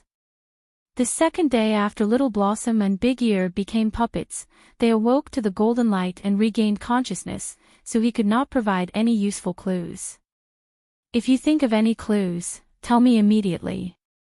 Yunjoga did not expect Little Blossom and Big Ear to immediately tell him the secret of the golden light. If they knew where the golden light came from, they wouldn't be so weak. They would at least be at Dummy's level. Yes. Little Blossom and Big Ear quickly nodded. How are your people now? Yunjoga wanted to bring them to the city that Zishang built. There might be other people with golden light. My people are still in their original camp, Little Blossom said. Little Flower could guess what Yunjoga was thinking. He immediately said, I am willing to represent them and be loyal to you. You just need to give them a safe place to stay. The oracle looked at them like they were ants, but Yunjoga was calm. The divine emissary looked at them as though they were ants, but Yunjoga's gaze was calm. Lady Yun, I am also willing to serve you on behalf of the Lizardmen tribe. The conditions are the same as the Leopardmen tribe, Big Ear said solemnly. I agree, Yun said. We can. You. And, Little Blossom said, you. But we only have 2 hours of conscious time every day. Little Blossom smiled bitterly and pointed at his chest. The golden light there was fading. Me too, so I have no choice but to ask you to send someone to pick them up. This is a token from the chief. You just have to show it to my people, and they will follow you. Big Ear took off a black leather rope hanging from his chest. There was a series of gray scales hanging from it. Big Ear bit his index finger and smeared the blood on the scales. The gray scales immediately turned blue. Little Blossom took off his bracelet. There was a white tooth on it. He rubbed his blood on the tooth, too. The tooth turned black. Don't worry. I will send the Eaglemen to pick them up, Yunjoga said, taking their tokens. Thank you, Yunjoga. Little Blossom and Big Ear thanked him. Oh, I have one more thing to ask you. Yunjoga told her about the gnolls, then took out the arrow made of magic stones and asked, Do you know what's going on? Xiaohua picked up the magic stone arrow and looked at it carefully. He said, I remember that the oracle appeared in the gnoll tribe. The gnolls worshipped the oracle very much. Then, they got sick. The oracle gave them gaga grass to cure them. They volunteered to go to the grasslands to collect iron. I don't know what happened after that. It seemed that the prerequisite to consuming the demonic gaga grass was to worship Nangong Yu. Yunjoga nodded to himself. If that was the case, then it made sense. Apart from Cho Sen, did you see anyone else with the oracle? Zishang asked. No. Actually, we have never seen the god messenger's true face. She always wears a big white cloak, and her face is covered with a veil. Little Flower's voice was getting weaker and weaker. His face was gray, and he became a puppet again. Yunjoga put Little Blossom and Big Ear into the spirit beast bag. She asked Zishang, I wonder how Nangong Li and Bailey Moyun are. She had a bad feeling. No matter what happened to them, they asked for it. They chose to believe Nangongyu and not them. I hope they're still alive. They were friends. Yunjoga didn't want them to become Nangongyu's puppets. The next morning, Yunjoga and Zishang returned to the bottom of the cliff. They found that Counselor and Gu were gone. However, the clues they left behind indicated that they had returned to Eagle Cliff. Back to Eagle Cliff or the city? Zishang asked Yunjoga. Let's go back to the city. Yunjoga thought about it and decided to go back. That was her territory. That's right. Zishang looked like she was worth teaching. What kind of boss would run around all day? Of course, it was to wait for the minions to come. 2 hours later, Yunjoga and Zishang arrived at the construction site. From afar, the tall walls were very eye-catching. They could see the eagle people moving around the small mountain in the middle. There were also many snake people helping to build houses by the walls. Elder Bai and Meng thought that Zishang would need a long time to build the city. They didn't expect it to be done in just a few days. The two races immediately came over to take the position. Lady Yun, you're back. Ah Se saw them from afar and rushed over. Oh, right, how are Counselor and Gu? Yunjoga asked.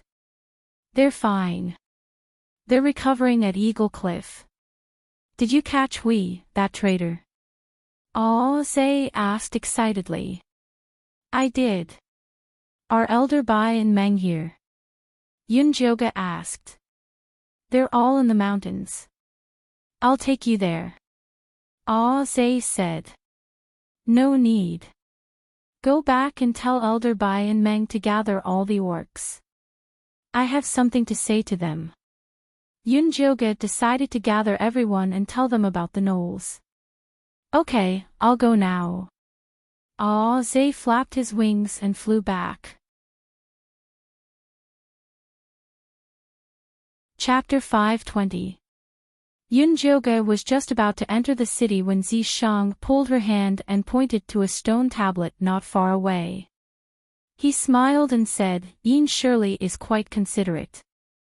Yunjoga followed his line of sight and saw a huge stone tablet at the city gate with 2 majestic words written on it, Cloud City. I didn't build this city. It should be called Purple City. Yunjoga felt that she had stolen Zishang's credit. In fact, Zishang had done as much as she did recently, but he always kept a low profile and hid behind her. This is the city I built for you. It's called Cloud City. It's worthy of its name.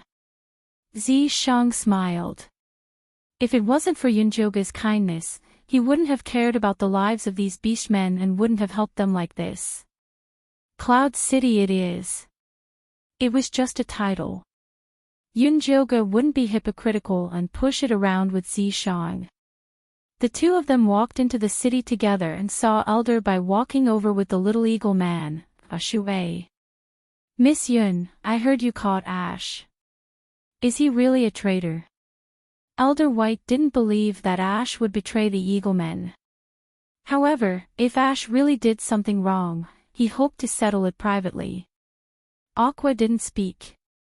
He looked at Yunjoga with his light blue eyes. If Ash was really determined to be a traitor, the traitor's child would have a hard time in the future. That's right, Ash didn't betray you.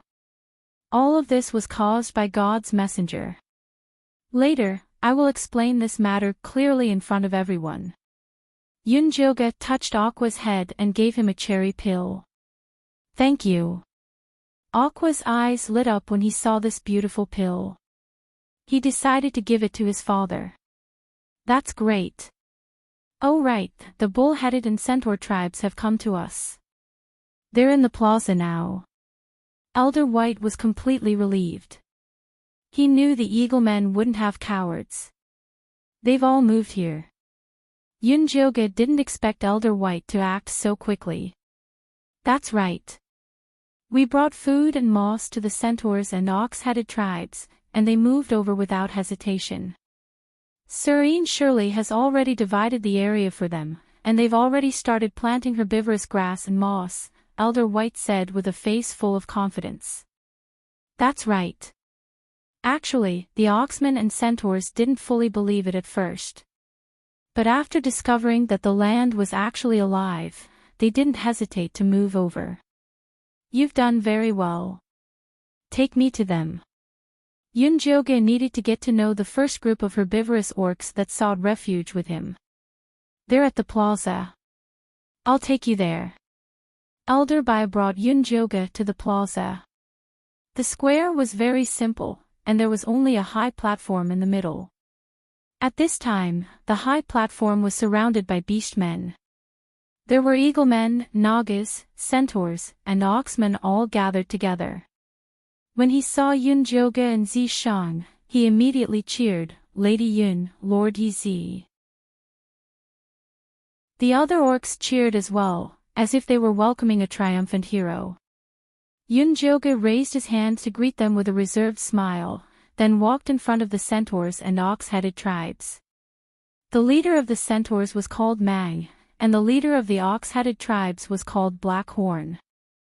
Both of them were very tall, but they were so thin that bones could be seen everywhere. The tribesmen behind them also looked very weak.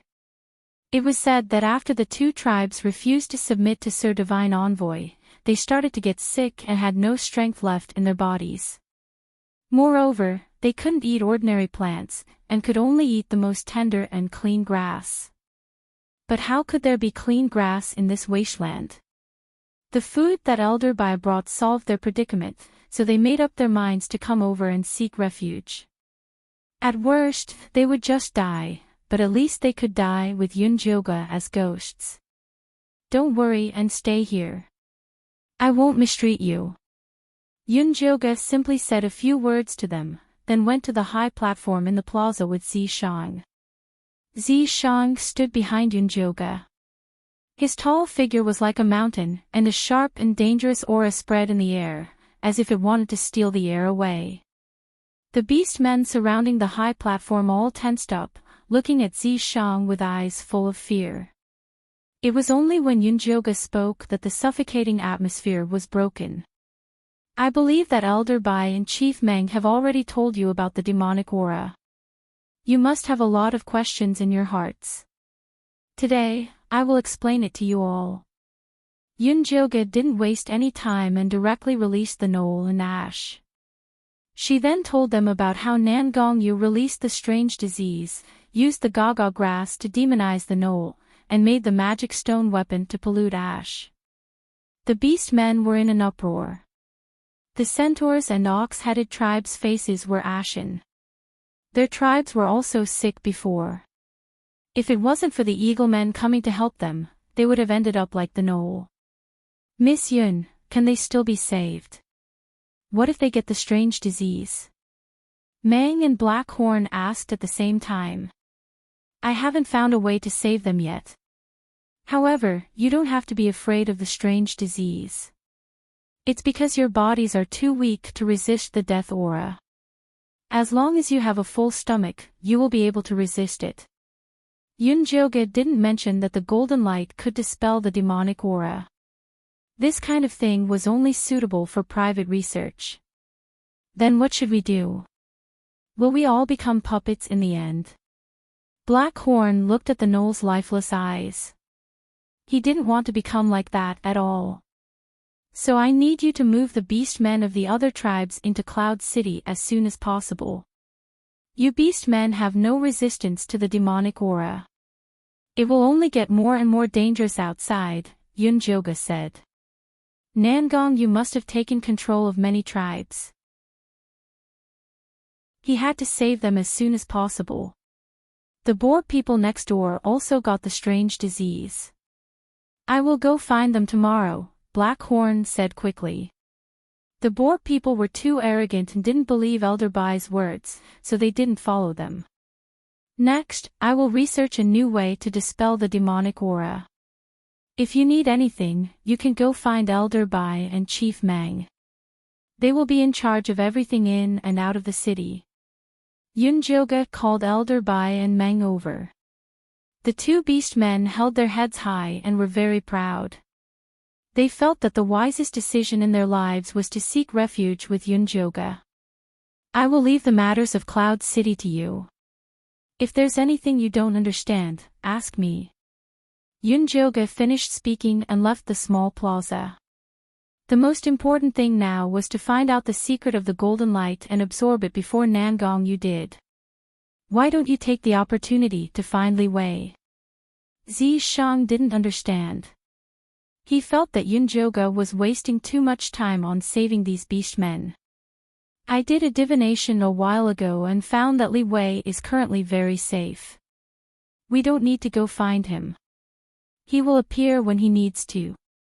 If we carelessly reveal his whereabouts, it will be disadvantageous to him, Yunjoga said.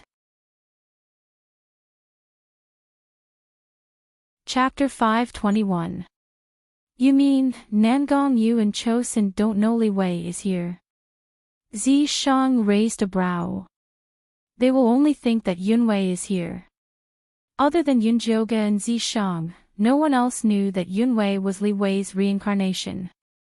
Don't underestimate the difference. Yun Wei was just a pill master, but Li Wei was her divine guard.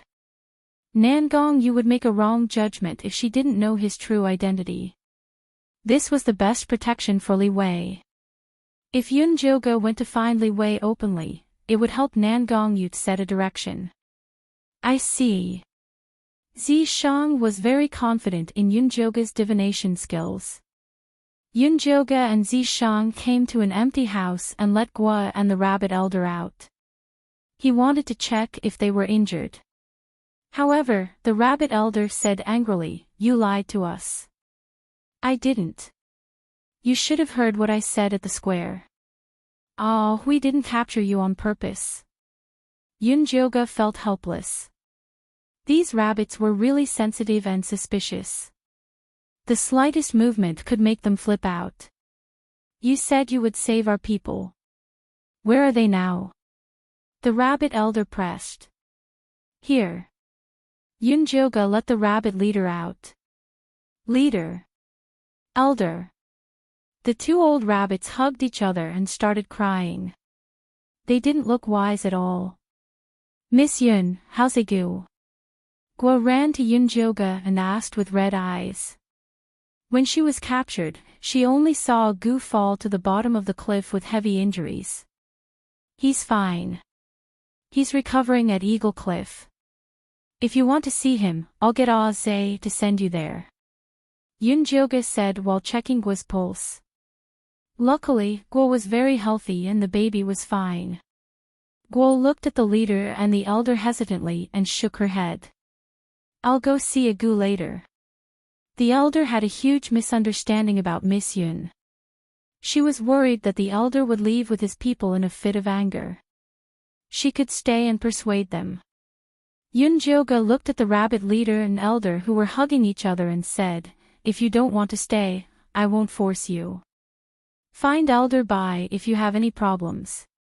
Then, he turned and walked out of the house. You're too kind to them.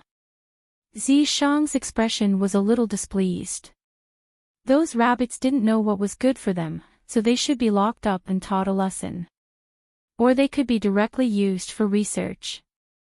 There are so many shape-shifting orcs. They're not the only ones we need. When Dummy wakes up, he'll know the secret of the golden light.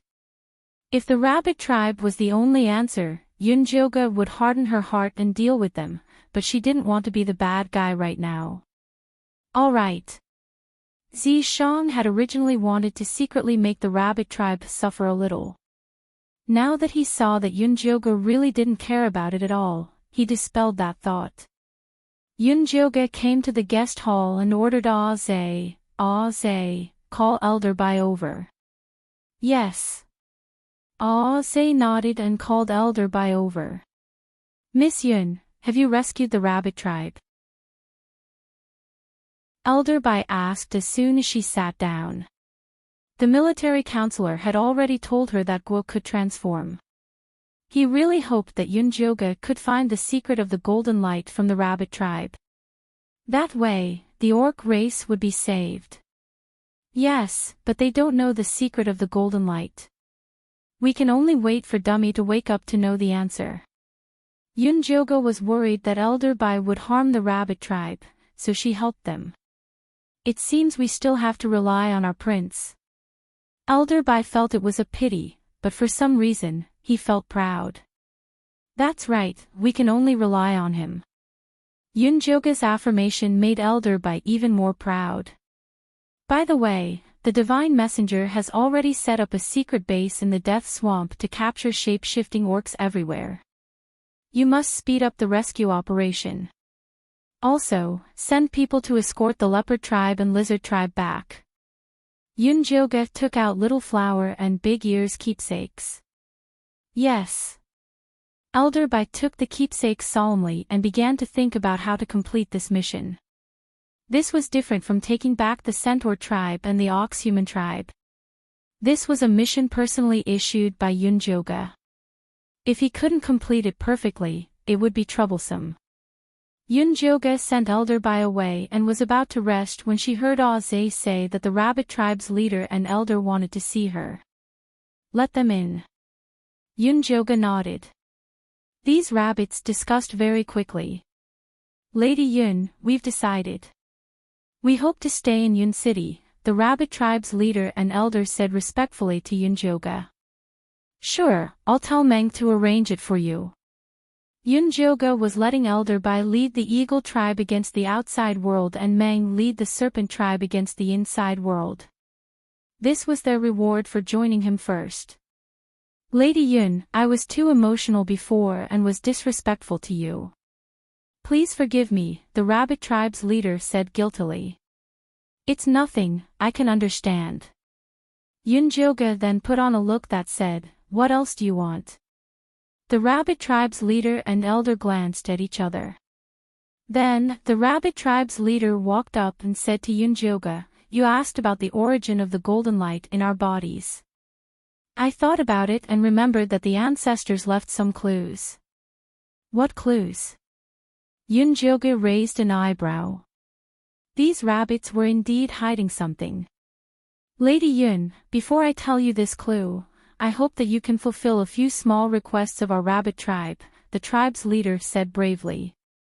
Say it. As long as it's not too excessive, I can fulfill it. Yunjoga didn't dislike the rabbit's petty thoughts as long as they didn't go overboard.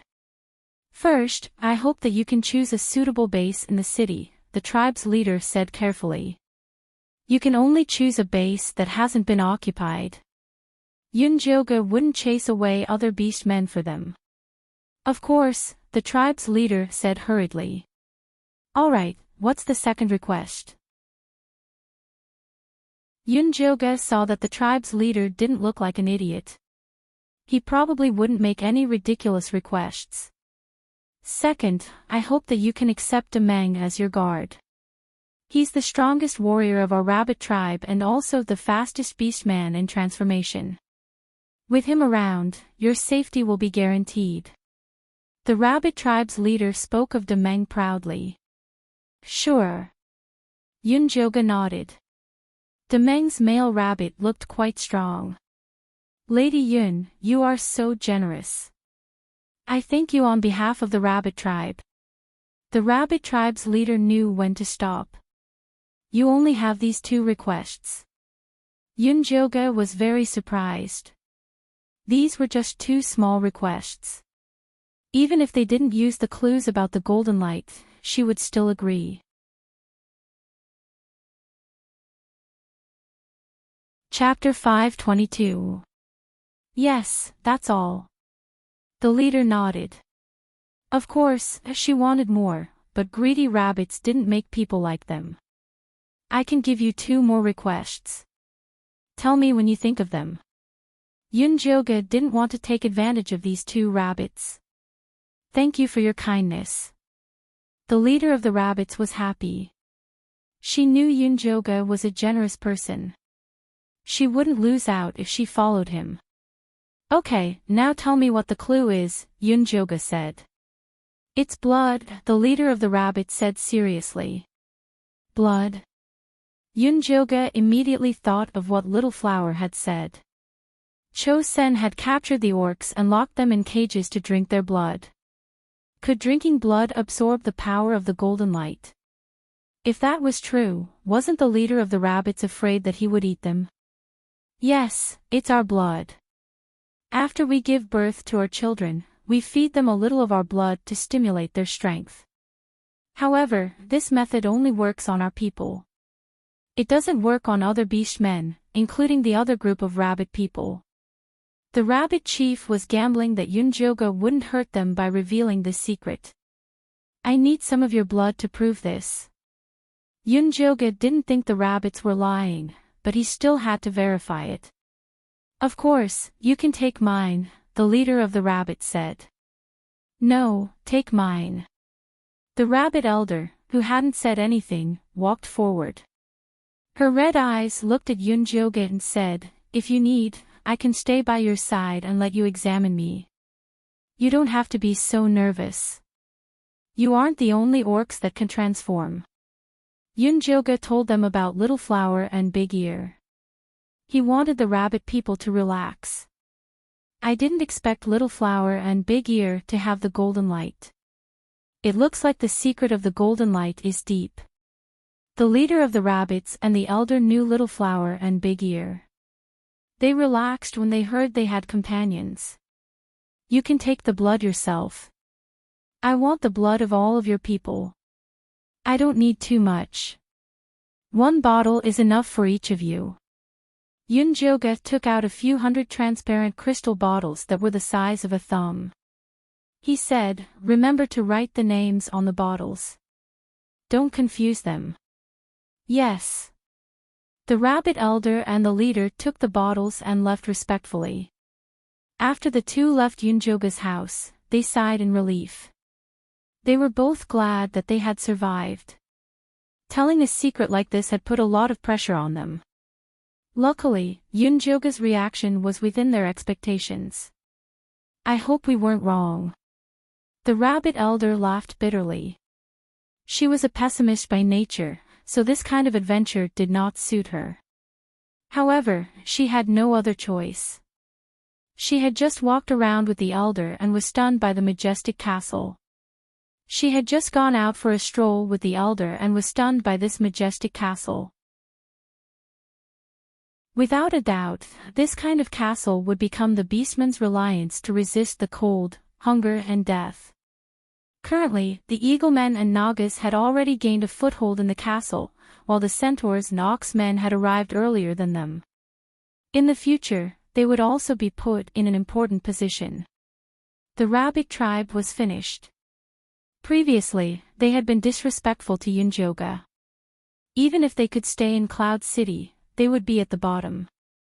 The rabbit tribe leader didn't want this to happen. In order to gain a place in Cloud City, she took the risk to reveal the secret.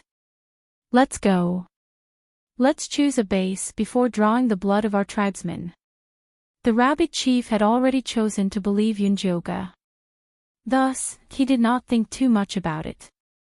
They led their clansmen to choose a fertile place to settle down, then asked Great Meng to send the blood samples of all their clansmen over. Put it there. Yunjoga had already remodeled his house. There was a row of wooden racks by the wall that were specially used to store blood samples. At this time, there were already 3 tubes of blood on it. They belonged to Dummy, Xiaohua, and Big Ear. Demeng carefully poured all the blood into it, then looked at Yunjoga in awe. Miss Yun, do you have any other orders? Yunjoga was taking notes. Without raising his head, he said, there's nothing else. You can go down now. Yes. After Demeng left, he automatically stood guard at the left door. Ah Zhe, who was dozing off to the right, saw Demeng and said unhappily, Rabbit, go back to where you belong after delivering the things. Don't block the way. This is where I should go. Demeng looked at Ah Zhe coldly. The place you should go is the rabbit house, not here. Ah Sei raised his eyebrows and made a fierce look. Miss Yun has already agreed to take me as a guard. You have no right to chase me away. Demeng raised his chin and looked at Ah Sei with disdain. That's impossible. Only the eagle men can be Miss Yun's guard. You're just a male rabbit. What right do you have to steal our position? Ah Sei realized that he was being looked down upon by a rabbit. He was furious. They had fought with the Naga several times to get the position of guard. Because I can defeat you, Demeng said in a low voice. Before coming, the chief told him that he didn't need to hide his power. He had to let Miss Yun see his value. Ha, a rabbit dares to say that he can defeat me. Ah Sei thought this male rabbit was crazy. If you don't believe me, come and try. Demeng showed a provocative expression. I'll beat you to death. Ah Sei immediately flapped his wings and charged at Demeng. His fist brought with it a sharp sound of wind. Demeng rolled on the ground and dodged to the side. Little rabbit, how come you're down before I even hit you? Ah Sei laughed. Just when he was about to give Demeng a lesson, he felt a pain in his chest. His body flew out involuntarily. Demeng jumped up from the ground and chased after Ah Sei with extreme speed. His fists landed on Ah Sei's body, pressing him to the ground and beating him up. The orcs who passed by surrounded them and cheered as they watched the commotion. Ah Sei, aren't you an eagleman? How come you're beaten up like this by the rabbit men? Ha ha ha, rabbits used to be the food of eagles. Now it's the other way around. Elder Bai heard the commotion and rushed over. Seeing that Ah Sei was beaten black and blue, he was about to go up and stop him. Don't move. Yun Jioga stopped Elder Bai. She had heard the commotion and came out. Miss Yun, if you continue, Ah Sei will go crazy. Then, that male rabbit will be in danger, Elder Bai said urgently. Ah Sei will go crazy. What does that mean? Yun Jioga's heart jumped. Don't think that Ah Sei looks dumb and easy to bully.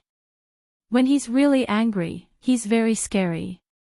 Elder Bai hurriedly recounted Ah Sei's past. Chapter 523. His parents passed away when he was very young, leaving his brother, who was 3 years younger than him, to depend on each other. The tribe would distribute food to them regularly, but it wasn't enough to fill their stomachs. One day, Ah Sei saw that his brother was very hungry, so he sneaked him out of Eagle Cliff to pick fruits. He didn't expect to enter the territory of Gale wolf rabbits. Gale wolf rabbits were mutated species. They looked like rabbits but were crueler and more ferocious than wolves. The Gale wolf rabbit tore Ah Sei's brother apart and swallowed him. At the time, Sei was only 10. When he saw his brother get killed, he suddenly went crazy. Not only did he kill the rabbits, but he also injured the people who went to find them. Later on, the old tribe leader personally brought him back. Elder Bai still had lingering fear when he talked about the past. Ah Sei, who was covered in wolf blood, was as scary as a demon. Although he returned to normal after waking up, he would lose control when he saw the Gale wolf rabbit. He would even be very aggressive when he saw the rabbit race. It wasn't until Agu's rabbit companion, Gua, appeared that his hostility toward the rabbit race decreased. But now that he was being suppressed by Demeng, he might very well go crazy. It would be too late to stop him. Was the golden light the reason for Ah Sei's madness? Yun Jioga was still mulling over this problem when he heard Zi Shang say coldly, Ah Sei, it was because you were too useless that your brother was killed by the Gale wolf rabbit. What are you talking about? Zi Shang was clearly rubbing salt on Ah Sei's wound. Yun Jioga wanted to beat him to death. Ah Sei, who was waving his fists randomly, immediately froze when he heard Zi Shang's words. Demeng flipped away from Zhe. He just wanted to prove his power. He didn't want to hurt others. Zhe, are you okay? Elder Bai asked worriedly. Zhe looked up. His eagle eyes were eerily red. He let out a shrill scream and leaped toward Great Meng crazily. Demeng blocked with his hand but felt his arm was about to break. He couldn't help but fly back. He quickly steadied himself and counterattacked, punching at Zhe's ribs. Zhe dodged to the side and fought with Demeng.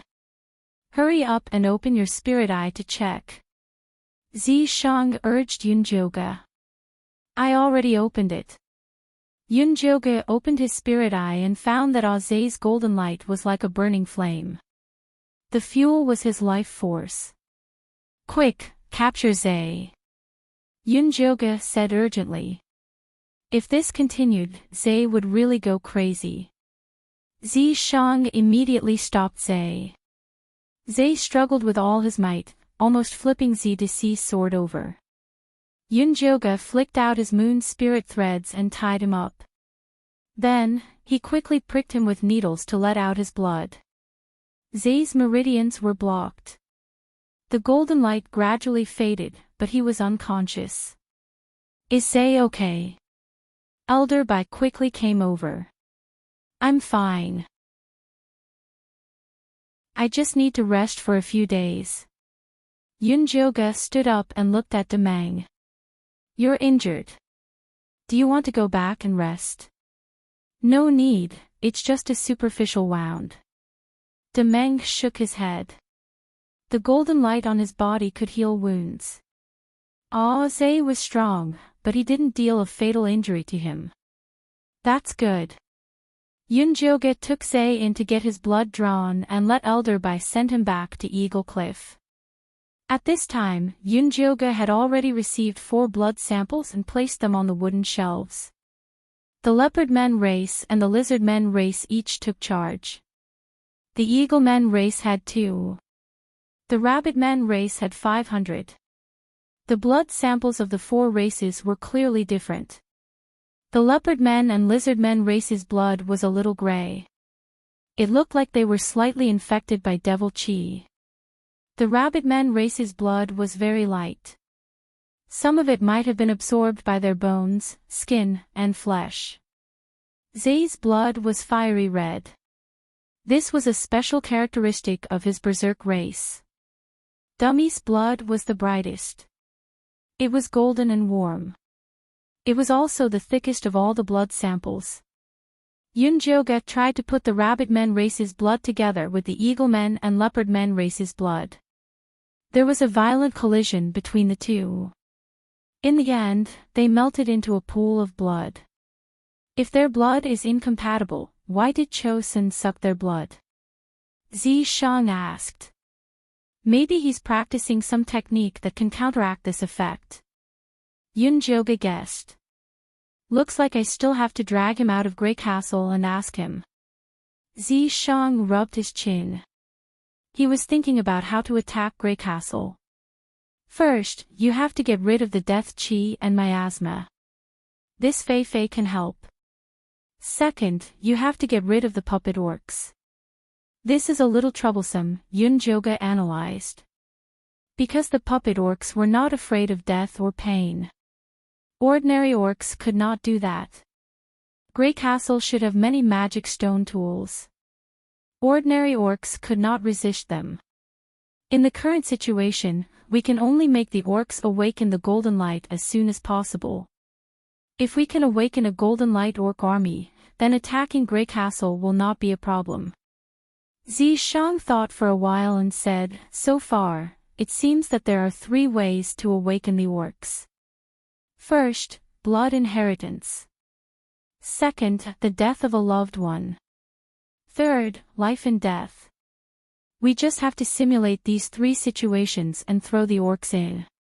Then, we can harvest a large number of golden light orcs. This is just a hypothesis. We can't test it before we are sure. Yunjoga glared at Zishang. This was the key to conquering the orc tribe. What if they were scared away? Then I hope you can test it as soon as possible. Time is limited. Chosen and Nangong, you will not sit still and wait for us to catch up. Zi Shang shrugged. Instead of boasting to me here, why don't you go and help Elder Bai and Meng? The more orcs you gather, the closer we will be to the golden light. Yun Joga said as he pushed Zi Shang out of the door to prevent him from causing trouble. After driving Zi Shang out, Yun Joga called Meng over. Miss Yun, what can I do for you? He looked at Yun Joga fervently. Elder Bai had been summoned many times, and even the rabbit tribe leader had come once. However, he had not been summoned even once. He was really worried that the Naga tribe had fallen out of favor. Meng, how many orcs are controlled by the demonic energy? Yun Joga asked. There are 10 now. 5 are Nagas, 3 are centaurs, and 2 are bulls. Meng's voice was heavy. It was all his fault for leading his people to seek refuge with the oracle. That was why his people were controlled. If they had not met Yun Joga, they would have ended up like the Knoll tribe. Bring them to the house at the back of the mountain. I will see if I can cure them. The area at the back of the mountain had been designated as a prison by Ian Shirley. Yun Joga planned to conduct his experiment on activating the orc's golden light there. I will bring them there now. Meng turned around and left. Just as Yun Joga was about to move the blood sample and the wooden frame to the back of the mountain, Meng came in and reported that the military advisor of the Eagle tribe was requesting an audience. Tell him to wait for me in the guest hall. Yun Joga put the blood sample and the wooden frame into his storage bag and walked out of the guest hall. Miss Yun. The military advisor quickly stood up when he saw Yun Joga. He placed his fist on his left chest and saluted. Chapter 524. Sit. How's your injury? Yun Joga saw that counselor looked fine. He should have recovered well. My injury is healed thanks to you. Agu has woken up too. He's with Gua in the city. Counselor sat down. Wait a moment. When Yun Joga heard this, he called Meng in and said, later, tell Chief Meng to remember all the pregnant beast men. Every morning, I will check on them in the house beside the plaza. Then, I will give each pregnant woman an extra portion of food. Yes, sir. Meng answered loudly and went out. Lady Yun, you only have Meng as your bodyguard. I'm afraid it won't be enough. Why don't I send Ah Ping and Ah Fei over? The military advisor asked carefully. No need. Zay is enough. Yun Joga shook his head. She could protect herself. She didn't need so many orcs as guards. Zay is your guard, but he lost control when he was on duty. He failed to live up to your trust. Counselor lowered his head in shame. If Zay wasn't still unconscious, he would have tied him up and dragged him over. They finally got a good position next to Lady Yun because of the human race, but it was ruined by Zay. Don't blame Zay. He'll still be my guard when he recovers, Yun Joga said. I'm afraid he won't have the face to see you. Counselor shook his head. Yun Joga thought about it and said, how about this? I'm going to set up a personal guard team. There will be 2 eagle people, snake people, rabbit people, centaur people and bull people. Zay will be the captain and Amon will be the vice captain. What do you think? If Zay is the captain, the whole team will fall apart. Counselor showed an exaggerated expression. Although he was grateful for Yun Joga's trust in the Eagle people, Zay was really unreliable. Then let him be the vice captain. Yun Joga smiled and said, I recently discovered some clues that might be able to stimulate the golden light in an orc's body. Do you want to investigate it with me? The military advisor was quite smart, and it would be good to have him as an assistant. It's my honor. Counselor suppressed his excitement and bowed to Yunjoga. Then go to the back mountain and see if Meng brought the orcs there. Yunjoga said. Yes. After the military counselor left, Yunjoga called Amon in and asked him to inform the Beastman Patriarch to select his personal guards. I'll go now. De Meng did not know that he was about to become the team leader. He was overjoyed when he heard that he could choose another rabbit man. Yunjoga left the meeting hall and went to the back of the mountain. There was a large wall at the back of the mountain, and inside it was a low-grey prison cell. The prison had 2 floors, and there were more than 10 small cells on the ground. The dungeon was used to hold important people. Yunjoga pushed the door open and walked into the cell. He saw that Meng and the military advisor had already placed the out-of-control orc in a large cell. Among the Nagas were Aunt Gaga and 4 middle-aged female Nagas who used to plant the Gaga grass. The centaurs were 2 aunties, while the oxen were 2 youths. Both of their expressions were numb, their eyes lifeless. These people are controlled because they have been in contact with the magic stone for a long time. Meng briefly explained their situation. I got it. You can go back to your work. Yunjoga waved his hand and left respectfully. Miss Yun, how do you plan to test their golden light? The military counselor asked excitedly. Based on my research, there are 3 ways for orcs to awaken their golden light. First, it's through blood inheritance. Second, it's the death of their loved ones. Third, it's a matter of life and death. I want to simulate this situation and see if I can awaken them. However, based on the information she had collected so far, those who could awaken their golden light were all young and strong men. It would be difficult for the old, weak, women and children. However, she could only try her best in this situation. Miss Yun, why don't you let me try? The military counselor did not believe that the old, weak, women and children could awaken their golden light. You? Yunjoga looked at the military counselor. He was a good seedling. The Eagle Squad is willing to be your test subject. No matter what happens, we will not complain. The military counselor swore with a serious face. The fate of the gnolls had alerted all the orcs. Awakening the golden light was the only way out. He was willing to pay any price for it. All right, I agree to your request. However, let's use them for the test first. The gray gas in their brains is easier to observe. It won't be too late to use it on you after I find a suitable plan. Good steel should be used where it matured. She would use the military counselor as a test subject after the plan was mature. It would be best if she could succeed in one shot. Yes. The military counselor nodded. Then, he asked seriously, what do we do now? There are no rabbit men here, so we can't use the blood inheritance. Let's try the other 2 first. Find out the family situation of these orcs first, Yunjoga ordered. The military counselor was stunned. He asked nervously, are you going to kill their relatives? Do I look like such a cruel and stupid person? Yunjoga was speechless. What did the military counselor think of her? No. The military counselor nodded honestly. He was also ashamed of his sudden idea. All right, do your investigation well. I'm going out for a while. Yunjoga left the back of the mountain and prepared to look for Ian Shirley in the plantation.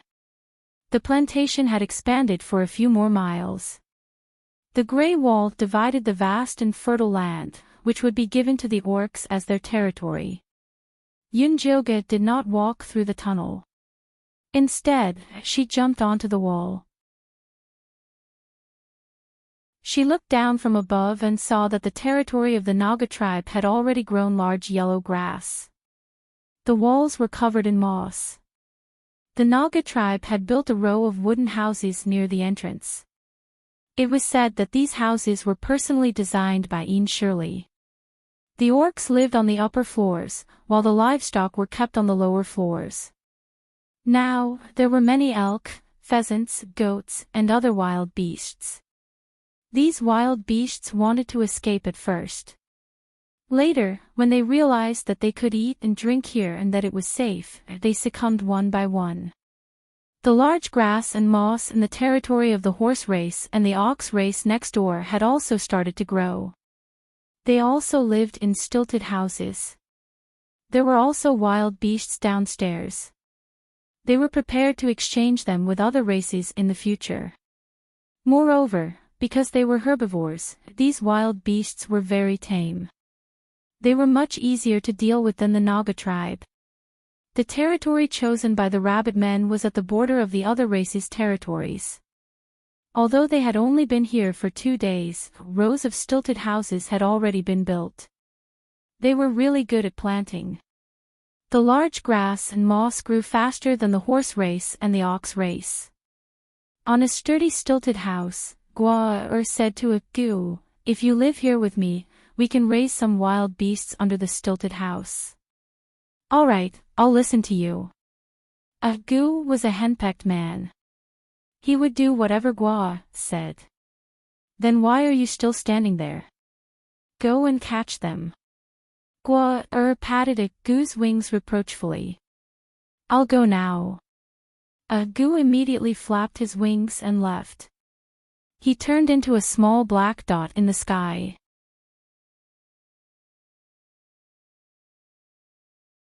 Chapter 525. Yunjoga was in an indescribably good mood as she looked at this lively scene. She didn't want to disturb the working orcs, so she covered herself with moon spirit silk and walked along the wall. When she passed by the rabbit people's territory, she saw the rabbit chief walking to her stilted house and seemed to be watering it. Yunjoga took a closer look and realized that the land was planted with carrots. After the black rain disaster, countless edible plants died, leaving only the strong wild grass. Now, only the rabbit people grew carrots in the entire Cloud City. She felt that it was necessary to study it. Yunjoga jumped off the wall and removed her disguise. She pretended to casually walk past the rabbit people's gate.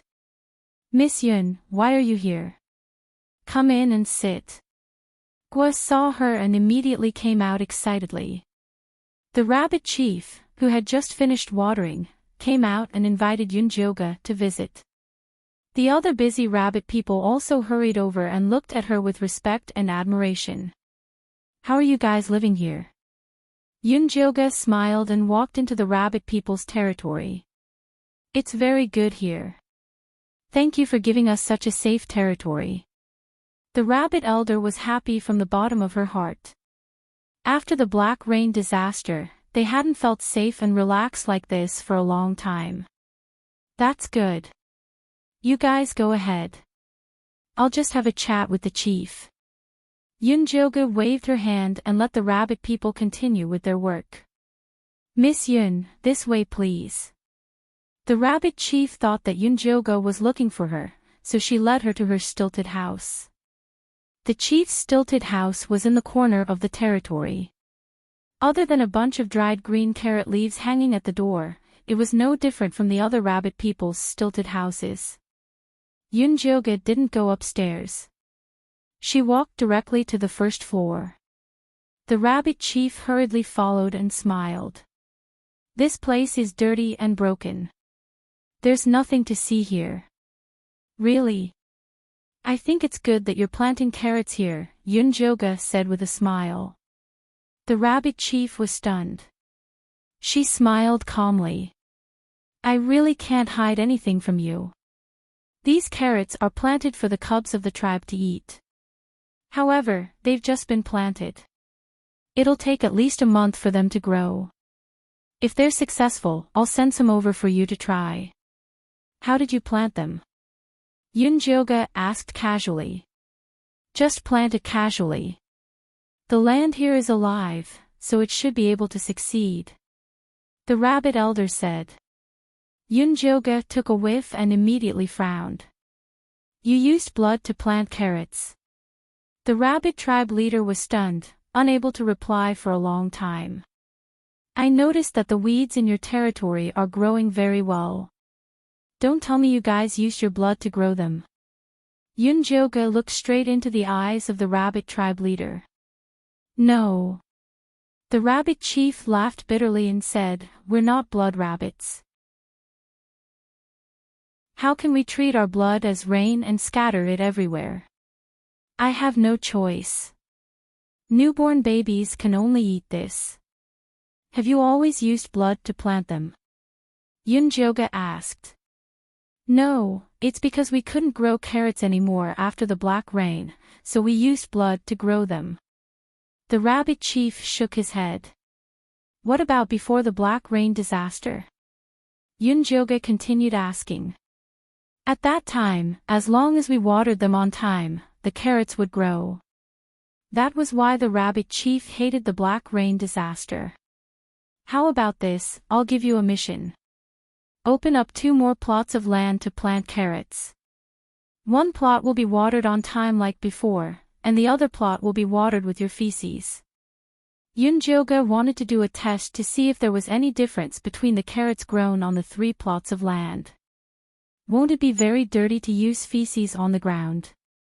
The rabbit chief looked hesitant. She did not understand what Yunjoga meant. Animal feces are the best nutrients for the land. Yunjoga saw the rabbit chief's confused expression, so he told her the method of fermenting feces. Then he encouraged her. Try it. You'll discover a new world. All right, I'll let my tribesmen try it later. The rabbit chief nodded seriously. She could sense that the method Yunjoga gave them was very important. As a reward, I'll give you these cabbage seeds. You can try planting them when you have the time. Yunjoga took out the most common cabbage seeds in the mortal realm from his storage bag. He had randomly collected them in Thunder Nation and placed them inside.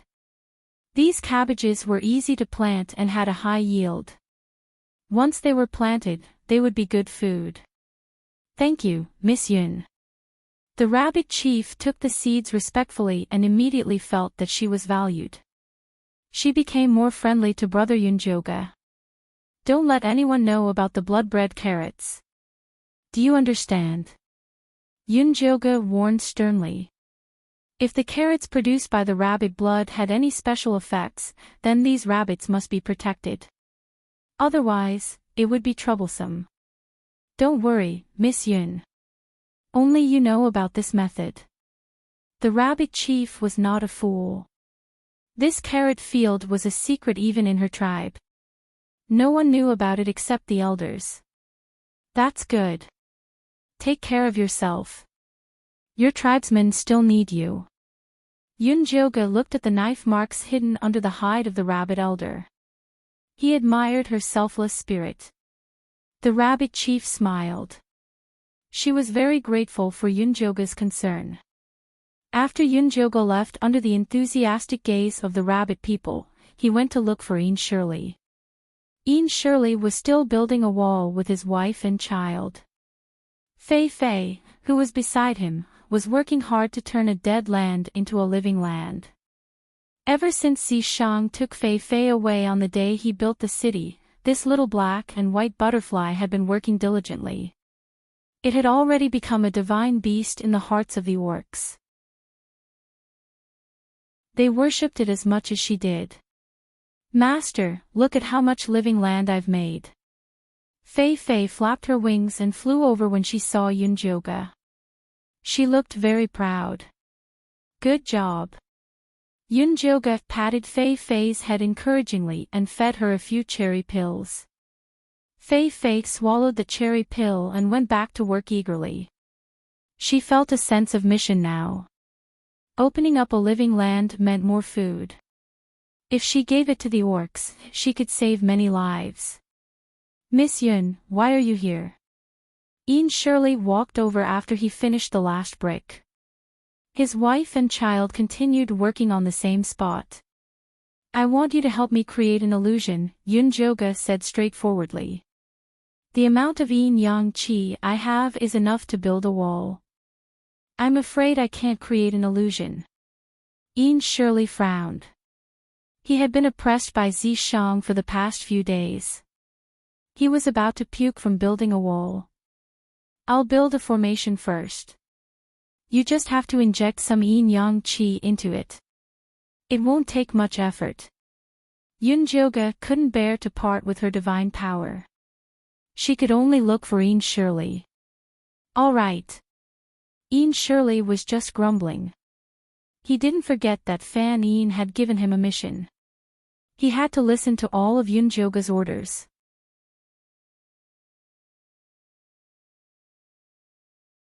Chapter 526. Then let's go now. Where are they? Yunjoga looked at the two figures, one big and one small. Wait for me. Yin Shirley walked over to Yunjoga after putting away his wife and child in the corpse refinement bag. Fei Fei, let's go. Yunjoga waved at Little Butterfly. I'm not going, I'm not done yet. Fei Fei focused on converting the death energy without looking at Yunjoga. No one is guarding you. You can't come out by yourself. Yunjoga personally grabbed its little wings and threatened it sternly, be careful not to be taken away, and turned into a fried butterfly. I'm so cute. Who would want to fry me? Fei Fei muttered, but it still landed on Yunjoga's shoulder obediently. Your master is right. You're the most precious thing in the entire mystic realm. If Cho Sen and the rest discover your existence, they'll definitely capture you at all costs. Ever since Yin Shirley found out that Fei Fei was the yin-yang reincarnation butterfly, he admired Yunjoga's boldness. He was actually willing to let such a precious thing work without fear of being robbed. Master won't let me be captured. Fei Fei retorted indignantly. Then, it silently shrunk its body. Don't scare it. Yunjoga stuffed another 2 cherry pills into Fei Fei's hands to prevent it from abandoning its task. The two returned to the prison at the back of the mountain. The military counselor had already gone to find Meng to understand the situation. The 10 dumbfounded beast men were still locked up in their cells. You set up the illusion for them. Yin Shirley raised his eyebrows. This was overkill. Not for them, for the beast men. Yunjoga brought Yin Shirley down the stairs to the underground prison.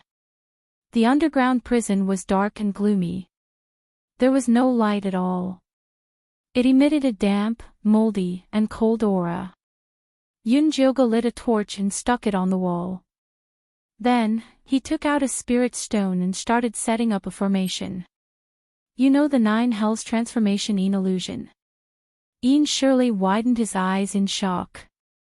This illusion had been circulating among the evil sects for a long time. Even he had not had the chance to see it. He did not expect it to appear on Yunjoga. What's wrong with that? Do you think my title of goddess is fake? Yunjoga dipped the cinnabar in and drew on the spirit stone. Runes with mysterious powers appeared on the spirit stone. She was too lazy to use her brain when Zishang was around, but that did not mean that she was brainless. After being a goddess for so many years, there was nothing in the world that she didn't understand. It was just that those memories had been sealed away by her and would only be rummaged through when needed. Are you really a goddess?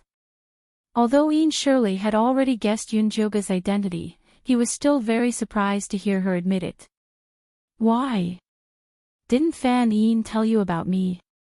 Yunjoga chatted with Yin Shirley as he drew. Master Fan Yin has never mentioned your identity. However, to be valued by him, I feel that you are not an ordinary person, Yin Shirley replied cautiously. In reality, the first time he met Yunjoga, he was very disappointed. Yunjoga was simply too weak.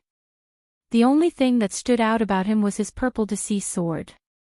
After Yunjoga joined the Yin Corp sect, he had been secretly observing to see if Yunjoga was hiding anything.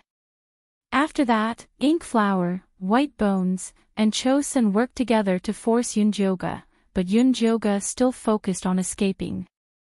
He was so disappointed that he even suspected that Fan Yin had been deceived. But now, Yin Shirley finally understood that Yunjoga's strength wasn't due to her martial strength. Instead, it was due to her inexplicable strength that made people believe in her. Reality proved that she was always right. I wasn't ordinary in the past, but I can't anymore. You still have to rely on yourselves to save this world. Yunjoga placed the spirit stones on Yin Shirley's palm and said, use your yin yang qi to carve the spirit stones according to the rune patterns. I will teach you how to place them later. Okay, Yin Shirley replied impatiently and started to analyze the rune pattern seriously. After he was done, these rune patterns were also carved in his mind. Next, Yunjoga taught him how to bury these spirit stones deep into the ground according to the position of the 9 nether formation. It's done. You can go back and build your wall now. Yunjoga clapped her hands and prepared to leave. Lady Yun, actually, those walls aren't that urgent. I can stay by your side and continue working. Yin Shirley learned the 9 nether transformation in illusory formation and realized that he had a better future by staying by Yunjoga's side. Are you sure you're not in a hurry? Yunjoga turned to look at Yin Shirley and said with a faint smile, wait for Zishang to tell me that. Don't. I'll go back and build the wall now. Yin Shirley couldn't help but tremble when he heard Zishang's name. That despicable fiendish demon wanted to squeeze his bone marrow dry. If he found out that he was slacking off, he would be finished. Take Feifei away. Remember to look after it. Yunjoga placed Feifei on Yin Shirley's shoulder. Transforming the deathly aura was what the little butterfly should be doing. Don't worry.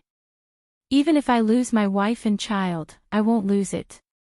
This was definitely the heaviest oath Yin Shirley had ever made. Don't be nervous. You just have to look after it and don't let it run around. Yunjoga still believed in Yin Shirley. Moreover, Feifei had the ability to protect itself. It was just that one more person meant one more safety. Not long after Yin Shirley left with Feifei, the military counselor and Demang hurried over. Behind them were the Eagle Man, Ah Fei, and an unfamiliar female rabbit person. Sir, Elder Bai recommended Ah Fei to be your guard, the military counselor said. All right. Yunjoga nodded and looked at the female rabbit person behind Demang. This rabbit person had slightly dark skin and short hair. Her slender figure was full of explosive power. Her expressionless face looked even colder than ash. Facing Yunjoga's scrutinizing gaze, she only said 4 words, I am Maya. Maya was sent here by the chief. She is an expert in our tribe. It's just that she doesn't like to talk, Demang hurriedly said. Actually, Maya was stronger than him. It was just that her personality was too strange. That was why the chief did not send her here. This time, when she heard that the guards were going to expand, she decided to send Maya here. Very good. You don't have to talk much to be my guard. Yunjoga nodded. Then, he looked at the military counselor and said, have you finished what I asked you to do? Yes. This is the relationship between Aunt Gaga and the others. The military counselor took out a stone slab and began to explain to Yunjoga. In summary, Aunt Gaga and the others had no children. They only had collateral relatives. That was why they were sent to interact with the magical stones. Do you still want to try? The military counselor asked carefully. Of course. Why not? Bring them to the dungeon. The few of you guard outside. Yunjoga turned and walked towards the dungeon. The military counselor brought Aunt Gaga and the others into the dungeon. According to Yunjoga's instructions, they tied them up in a corner. Come here. Yunjoga sat in a small room beside the dungeon and waved at the military counselor. What do we do next? The military counselor walked in and asked. Nothing. Just watch them. Yunjoga threw a spirit stone into the dungeon. The 9 Gloomine illusion was officially activated.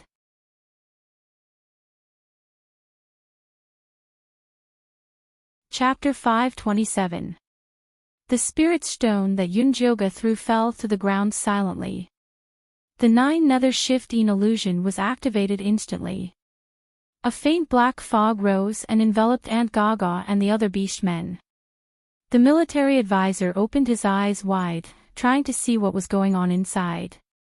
Unfortunately, his field of vision was completely dark. Miss Yun, what's going on? The military advisor turned around to ask Yunjoga, only to see her solemn expression. Her pupils flickered with a faint golden light as she stared unblinkingly at the beast men inside the formation. Calm down and take a look. The black fog is their current soul state. Only by breaking free can they awaken the golden light, Yunjoga reminded the military advisor without looking back. Yes. The military advisor calmed down and took a closer look. The black fog was swaying wildly as if someone was trying to break free. Yunjoga could see more clearly than the military advisor. The 10 beast men were struggling in the illusion. Unfortunately, the power of the illusion was too strong. Soon, 2 Naga females fainted due to physical exhaustion and were automatically ejected from the illusion. This was the protection mechanism that Yunjoga had set up to prevent them from being trapped inside. Gradually, more and more beast men were ejected from the illusion. Finally, only the 2 bull-headed youths and Aunt Gaga were left. It seems like physical strength and vitality are also important conditions for awakening, Yunjoga muttered to herself. Aunt Gaga was the strongest among the 10 beast men, while the bull-headed youths were the youngest. After the time it took for an incense stick to burn, the 2 bull-headed youths were also ejected. Only Aunt Gaga was left. It seemed like she was just stalling for time. Miss Yun, let me try. The military advisor felt that Yunjoga was wasting time. What could a group of old, weak, women, and children achieve by experimenting? There's no rush. I still need to adjust the illusion a little more. Yunjoga calculated the time. The fastest to be ejected were the 4 middle-aged Naga females, followed by the centaur and bull-headed youths. Centaurs and bull-headed youths were famous for their strong endurance. If even they could not endure it, it meant that the illusion's physical requirements were too high. It seemed like she still had to find Ian Shirley to adjust the formation's physical requirements and increase the mental torture. Only then would it be easier to achieve results. At this moment, the military counselor suddenly said to Yunjoga, who was deep in thought, Miss Yun, look at Aunt Gaga. Something doesn't seem right. Yunjoga looked up and saw that all the black fog in the 9 Netherine reversal formation had gathered on Aunt Gaga. Aunt Gaga remained motionless, but she was not ejected from the illusion. It was really strange. Yunjoga thought for a moment, then sent out his divine sense into Aunt Gaga's illusion. Inside Aunt Gaga's divine sense, it was a barren wasteland. The river had dried up, the plants were all dead, and the corpses of the Naga tribe were everywhere. They were all skinny, and their faces were full of despair. It seemed like they had starved to death. The entire world was filled with sorrow and despair. It was so oppressive that it made it hard for people to breathe. Yunjoga looked around for Aunt Gaga and finally found her on the land where the Naga tribe planted Gaga grass. Her thin brown snake tail was coiled on the ground, her body was hunched, and her arms were folded, as if she was guarding something. Yunjoga floated over and saw that Aunt Gaga was guarding several white snake eggs in her arms, which were covered with a thin layer of dry fried gaga grass. Black and white, strong colors clashed, but with an indescribable vitality. Aunt Gaga's old face was so thin that it was out of shape. Her eyes were deep and turbid, but they were looking at the snake eggs with determination, as if she firmly believed that these eggs would survive. Yunjoga fixed his eyes on the snake eggs and gaga grass in Aunt Gaga's arms. Suddenly, an idea came to him, and he reached out his hand. The 9 netherine reversal formation rotated, and the black fog turned into white fog. The white snake eggs in Aunt Gaga's arms shook, making a small sound of breaking. A little naga the size of an index finger tried its best to come out of the shell. Its wet little head was covered with a white eggshell, and it looked at Aunt Gaga with its clear yellow eyes. Aunt Gaga's old face showed a kind smile, and her body turned into a golden light and fell to the ground. The grass and trees returned to spring, and the spring water gushed out, and vitality emerged. Yunjoga's divine sense returned, and he quickly stood up and rushed into the formation. Military counselor also rushed in, and asked Yunjoga nervously, "What happened? Why did Aunt Gaga fall to the ground as soon as she released the golden light?" Yunjoga did not have time to answer military counselor's question. He took out the thunderfire needle and quickly inserted it into Aunt Gaga's body, opening up all the golden light that had gathered at her tail. The golden light flowed like flowing water, and the grayness in Aunt Gaga's head was instantly dispelled, vanishing into thin air. Aunt Gaga succeeded, didn't she? Military counselor looked at Yunjoga with enthusiasm. If Aunt Gaga succeeded, then it would be even easier for him. "I'm not sure yet. Take Aunt Gaga to the room above to rest, and we'll talk about it when she wakes up." Yunjoga had vaguely grasped the mystery of awakening the golden light, but there were still some things that he needed to verify. "Miss Yun, let me try. I'll definitely succeed." Military counselor was burning with anxiety, and he could not wait to release the golden light immediately. "I have my own plans for this. You just need to listen to my commands now." Yunjoga could understand military counselor's feelings, but he was impatient. If military counselor's golden light also went out of control like Aze, then what was the point? "I was too rash." Military counselor didn't want to leave a bad impression of Yunjoga, so he sent Aunt Gaga away. After military counselor left, Yunjoga let Little Blossom and Big Ear out and woke them up. "Miss Yun." Little Blossom looked at the dim underground. He couldn't tell where he was. He shook his head and asked, "May I ask if my people have migrated over?" "My people?" Big Ear asked with a hoarse voice before opening his eyes. "I've already sent the Eagle Men to receive them. They should arrive in 2 days. I let you guys out because I have something to ask you. What were you thinking before you were turned into puppets by the magical stones and your consciousness was sealed?" Yunjoga asked. "Thinking about what?" Little Blossom smiled bitterly. "I was thinking about what would happen to my people if I died.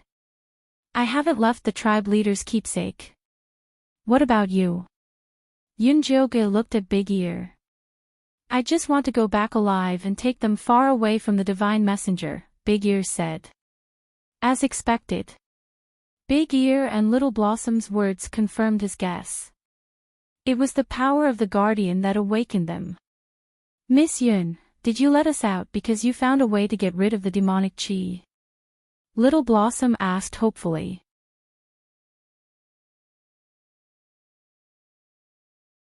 Chapter 528. Not yet, the demonic energy in your bodies is too deep. It'll take a long time to get rid of it. Yunjoga felt that the most important thing now was to find a way to awaken the golden light for the beast men. "It's okay, we can wait." Little Blossom was a little disappointed, but there was hope as long as they were alive. "I can't let you out yet. I'll let you see your people when they come back. Just bear with it. Yunjoga extinguished the golden light on Little Blossom and Big Ear. He put them back into the spirit beast bag and left the dungeon. As soon as she reached the surface, she saw Zishang leaning against the door. He looked at her with a smirk. Didn't you say that you can't experiment until you're sure? Why are you messing around now? Who said I'm messing around? I have evidence. Zhenglai, have you completed your mission? Yunjoga asked. Of course, all the tribes that the Eagle Men can find are migrating to Cloud City. Ian Shirley and Fei Fei have to hurry, or else there won't be enough people to live in.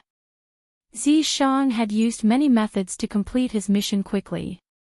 Fortunately, it was very effective. How many tribes did you bring back? Yunjoga asked in shock. Not many, just 10 tribes. About 2,000 people. If he could use his demon power, he could have brought them over with one heaven and earth shift. They wouldn't have to go through so much trouble to migrate. Nangong Yu and Cho Sen aren't doing anything. Yunjoga found it strange. Those two weren't easy to deal with. They probably want to kill us all, so you have to hurry. The beast men must awaken as soon as possible. Otherwise, they'll be faced with a disaster. Zishang's expression turned serious. They didn't have much time left. Don't worry, I already know the real way to awaken the beast men. Yunjoga told him about Aunt Gaga. What gives them power isn't pain, but hope. Only beast men with a desire to protect can awaken. Then what are you waiting for? If the illusion isn't enough, I can help. Setting up a formation was a piece of cake for Zishang. No, I'm still waiting for a conclusion. Yunjoga shook his head. Awakening the golden light was no small matter. It couldn't be rushed. What conclusion are you waiting for? Zishang felt that Yunjoga was being too cautious. There were so many beast men, and being able to awaken 1 out of 100 was already a good deal. This conclusion is very important. I can't explain it to you. Come with me. Yunjoga pulled Zishang's hand and led him to the resting area next to the prison cell. Military counselor and Meng were standing in front of Aunt Gaga's bed. When they saw Yunjoga and Zishang coming in, they hurried over to welcome them. How is Aunt Gaga? Yunjoga asked. He hasn't woken up yet. The military counselor shook his head. Yunjoga opened his spirit eye and looked at Aunt Gaga's knowledge sea. He was surprised to find that her divine sense was calm, as if she had already fulfilled her wish and had nothing to worry about. This was the prelude to death. Meng, hurry up and bring those sick little Nagas over, Yunjoga hastily instructed. Yes. Meng quickly brought the little snake man over. After the death aura was removed, the little Naga recovered quite well. All of them were white and plump, and their tails were thick and strong. They were much taller than before, and when they saw Yunjoga, they bowed respectfully. I have a task for you. If anyone can wake Aunt Gaga up, I will reward them with a cherry candy. Yunjoga poured a cherry pill into his palm. The red pill emitted a sweet aroma, which was very tempting to these little whelps. How should we wake her? The little Naga with black and white tails asked bravely. Whatever method you use, Yunjoga said. Aunt Gaga's heart was protecting Hope, the children of the Naga tribe. Whether or not they could wake her up depended on these little whelps. 5 little Nagas immediately jumped onto Aunt Gaga's body and shouted. They pulled on her ears and scales, displaying the demeanor of naughty children. What the hell are you doing? Zishang frowned. He thought Yunjoga had something good, but it turned out to be an old Naga. Yunjoga saw the impatience in Zishang's eyes and knew that if he did not explain clearly, Zishang would explode. Come here. Yunjoga brought Zishang to a corner and said in a low voice, I want to know what's the difference between Aunt Gaga's golden light and other orcs. Isn't it fine as long as it's golden light? Zishang raised his eyebrows. Of course not. Have you forgotten Oze and Dummy? Yunjoga glared at Zishang. Oze awakened the golden light and became a lunatic, while Dummy became a fool. Dummy became a fool after traveling through space, Zishang corrected. He wasn't much better before he became a fool, Yunjoga said. According to Yunjoga's understanding, Dummy was not only a troublemaker in the Eagle tribe, but also in other tribes, which meant that his mental condition was unstable. What about the Rabbit tribe? Zishang raised his eyebrows. Although the Rabbit tribe was a little neurotic, it was still normal. They are herbivores. Although they are mentally stable, their bodies are too weak. They can only use the golden light when they turn into rabbits. Their attack power is too low. Seeing Zishang's disapproving look, Yunjoga changed the topic. Are you willing to lead the Rabbit tribe to attack Grey Castle? No, I'm not. Zishang imagined himself leading a group of big white rabbits. He got goosebumps, but he didn't give up. Don't we still have Demeng and Maya? They're not bad. Demeng and Maya are strong, so they're mentally unstable. Demeng is too impulsive. He won't fight for no reason. Maya is too calm. It doesn't matter if she doesn't speak for 3 days. In Yunjoga's eyes, they were abnormal. As long as they can fight. What does it matter if they're normal or not? Zishang frowned. He had ways to teach them a lesson. It's fine if there's no other choice, but I already know how to make them awaken the golden light normally. Of course, I have to choose the right one, Yunjoga said grumpily. According to her observations and experiments, normal orcs were mentally unstable because the golden light was awakened in their brains. However, Little Flower, Big Ear, and Aunt Gaga were awakened in their hearts, ears, and tails. The only thing they had in common was that they were both corrupted by demonic aura. Therefore, Yunjoga wanted to wait for Aunt Gaga to wake up. She wanted to know if the golden light would be stronger and more stable after being corrupted by demonic aura. If that was true, then the orc's evolution direction would be clearer. Since you already have a way, do it quickly. Zishang frowned even more. Yunjoga thought too much of the orcs. It was a waste of time to think about it. If it were him, he would do it as soon as he thought of a way. If he failed, he could just start all over again.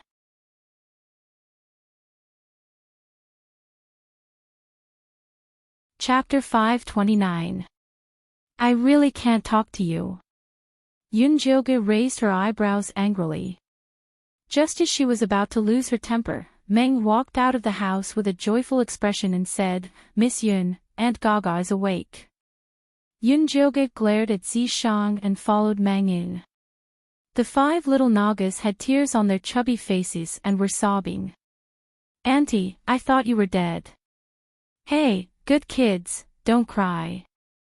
Aunt Gaga hugged the 5 little Nagas and coaxed them. Aunt Gaga is going to plant Gaga grass for you now. I'll plant a lot of it so that you can eat as much as you want. Aunt Gaga, we don't eat Gaga grass anymore. We eat grass rice and grass potatoes now. The little Naga wiped her tears and took out a round potato from the animal skin bag she carried on her back. She handed it to Aunt Gaga and said, This is for you. Me too, me too. The other little Nagas also offered their treasures. Auntie is not hungry. Eat it yourselves. Aunt Gaga's eyes were kind. She had never laid a living egg in her life and treated the little ones in her tribe as her own. It was good enough that the children remembered her. How could they bear to eat their precious food? Auntie, we're all full. The little Nagas patted their bulging bellies. The Naga tribe was the first to plant grass and eat a lot. They had a lot of food, so they ate their fill every day. Auntie, things are different now. I'll bring you out later and you'll understand. Meng laughed. Is that so? Aunt Gaga's memory was still stuck in the past. Back then, the Naga tribe had to risk their lives just to get a bite of food. Of course it's true. All of this is thanks to the great Lady Yun and Lord Yizi. They brought hope to our Beastmen tribe. Meng bowed respectfully to Yun Jioga and Zi Shang as he spoke. Aunt Gaga then realized that there were two people standing in the house. Their appearance and temperament were completely different from the Beastmen. Although she did not know what had happened, they must be great people since the tribe leader respected them so much. Aunt Gaga got down from the bed and bowed to Yun Jioga and Zi Shang like the tribe leader. Meng, you're in charge of testing her abilities. Zi Shang walked in with a cold expression. Sir, may I know how to test this? He was just an ordinary orc. How would he know how to test Aunt Gaga's golden light? Take her to the plantation for a walk. Yun Jioga recalled Aunt Gaga's appearance when she awakened the golden light and felt that she must have awakened this ability. Yes. Meng immediately led Aunt Gaga, who was still confused, to the farm. The 5 little Nagas followed behind them excitedly. The military counselor walked to Yun Jioga's side and hesitated to speak, but Zi Shang interrupted him. Talk less. Get to work. After saying that, he pulled Yun Jioga out, not giving the military counselor a chance to speak. A group of people arrived at the plantation. Aunt Gaga stared at the majestic city wall in front of her and ate the golden grass. She was so shocked that she couldn't close her mouth. The 5 little snake people surrounded her and excitedly explained all the changes, chattering happily. Apart from the territories of the Eaglemen, Nagas, Centaurs, Cowmen, and Rabbitmen, there were 12 other territories that were empty. Auntie, these territories are for other orcs. Winter is coming soon, and we have to plant enough food to save more orcs. I'll leave this task to you, Yun Jioga said to Aunt Gaga as he took out a big bag of grass and rice. How do I plant this? Aunt Gaga was a little flustered. She had only planted Gaga grass in her life and had never planted anything else. Just plant it like you plant Gaga grass. Yun Jioga randomly picked an empty space and looked at Aunt Gaga encouragingly. Go ahead. I'll give it a try. Aunt Gaga carefully took the seeds of the grass. They were yellow rice grains, and there were thousands of them. She felt a sense of mission when she thought about the grass that would save the orcs. The yellowish-brown snake tail emitted a faint golden light and seeped into the ground. As she moved, she scattered the seeds on the ground. The yellowish-brown rice grains took root and sprouted as soon as they touched the ground. The yellow grass followed her footsteps. Aunt Gaga had a satisfied smile on her face as she walked to the side of the wide empty space. The brown empty space was soon covered by the yellow grass. So many big grass. The little snake people followed Aunt Gaga happily, and began to scream and play. Oh my God! Meng looked at Aunt Gaga in disbelief. When Aunt Gaga had awakened, he was only happy that Yun Jioga had saved her. Now that Aunt Gaga had performed such a miracle in front of him, it was undoubtedly due to Yun Jioga's efforts.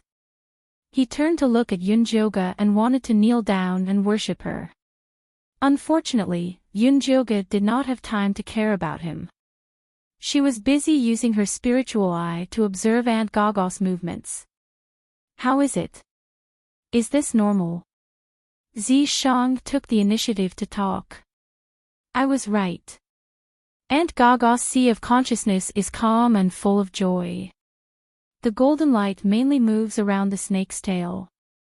It rarely returns to the sea of consciousness. Yun Jioga closed her spiritual eye in satisfaction. She did not mind the argument with Zi Shang. I thought the demonic energy would be a disaster for these beast men. I didn't expect it to be the beginning of a transformation. I wonder if Nangong Yu and Chosun know about this. Zi Shang pondered. If they knew, they wouldn't have locked them up to drink blood. Yun Joga said with certainty. With Cho Sen's personality, if he knew that beast men could automatically awaken the golden light, he would definitely keep them in captivity and slowly slaughter them. It seems like we have taken the initiative. After being in the secret territory for so long, Zi Shang finally felt a sense of achievement. You still dare to complain that I am too long-winded? Yun Joga glared at Zi Shang. This impatient guy only wanted to reach the heavens in a single step. If they did as he said, they would only get a bunch of crazy people. Goddess is wise. Zi Shang tactfully admitted his mistake. Stop flattering me. Hurry up and help me set up an illusion array. Yun Joga rubbed her palms together. She was ready to go all out. Zi Shang cooperated with Yun Joga and set up the dungeon again. They set up 2 more 9 Helene reversal arrays. That way, they could put in a large number of beast men for experiments. Actually, it would be safer to make a few more examples. Yun Joga said regretfully. Although Aunt Gaga had succeeded, it was better to make a few more out of caution. The process of awakening the golden light after being infected by the demonic energy had a certain degree of risk. If the serpent men did not have Aunt Gaga's firm belief, they could easily be devoured. There is no time. The most they will do is turn them stupid. If they cannot awaken, they will die. This batch of beast men will finish migrating in half a month. I'm afraid Cho Sin cannot wait that long. Zi Shang mercilessly shattered Yun Joga's fantasy.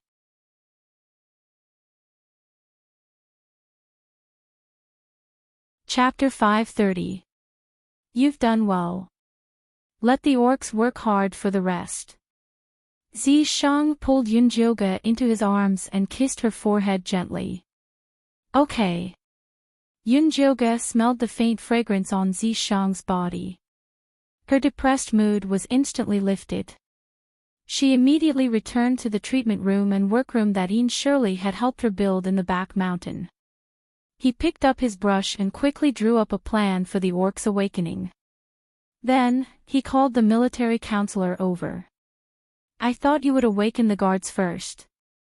The military counselor was surprised to see Yun Joga's awakening plan. After all, the guards were powerful warriors, so they had a higher chance of awakening. No, according to the experience of the rabbit tribe, as long as one of the golden orcs awakens, the others will awaken safely as long as they guide them properly. Therefore, Yun Joga's awakening plan was not based on the number of people, but the races. The first was the Naga. Aunt Gaga was a strong-willed guide. With her around, the Naga would definitely awaken smoothly. Miss Yun, which race will the Naga join after the awakening? The military counselor asked carefully. The Eaglemen, of course. Yun Joga did not seem to notice the military counselor's thoughts. The Eaglemen and the Naga were the first tribes to rely on her. They often competed with each other. Yun Joga thought it was good since there was competition. Thank you, Miss Yun. The Eaglemen won't let you down. The military counselor heaved a sigh of relief and prepared everything for Yun Joga. If the Naga could awaken successfully, the Eaglemen would learn from them. Yun Joga's plan was to let the Naga drink the water of magical stone first. After the demonic energy invaded them, they would enter the illusion under Aunt Gaga's guidance to defeat themselves. After learning about the plan, they were so excited that they could not sleep for a few days. They instructed the entire tribe to cherish this rare opportunity and strive to awaken and surpass the Eaglemen. Of course, this slogan was only used internally. They did not dare to leak it in front of the Eaglemen. On the day of the plan, all the Naga gathered at the back mountain and lined up, waiting for Aunt Gaga to distribute the water of magical stone. The 5 little Nagas also came to join in the fun. They followed Aunt Gaga and busied themselves around like little helpers. Are these kids going to the dungeon with the adults? The military counselor looked at the happy little Naga worriedly. Speaking of which, these little Nagas and their eagle men were the first to be infected by the demonic aura. Yunjoga shook his head. We don't need them for now. We'll talk about it later. The little eagle man and the little Naga had only removed the death chi from their bodies. There was still some demonic chi left in their bodies. If they wanted to completely awaken, they could only rely on the golden light. But they were too young, so they might not be able to withstand the torment of the illusion. After drinking the demonic chi water, the Naga tribe entered the dungeon valiantly under Aunt Gaga's lead. The awakening experiment was undoubtedly a success. All the Nagas had awakened golden light, but the intensity of the light was different. The abilities they displayed were also different. Similar to Aunt Gaga, the female Nagas displayed the ability to plant plants. The male Naga, on the other hand, was just like Meng, displaying extremely powerful attacks. This was especially true for Meng, whose fangs and tail had awakened a golden light. His speed and strength had increased, and he could smash a boulder as tall as a small mountain with a swing of his tail. However, what surprised Yunjoga the most was that there were a few skinny female Naga beast men who had awakened special abilities. It was a very small green snake species. They were extremely fast after transforming into their original form, and their venom was very strong. They were experts at assassination. These awakened Nagas were taken away by Zishang.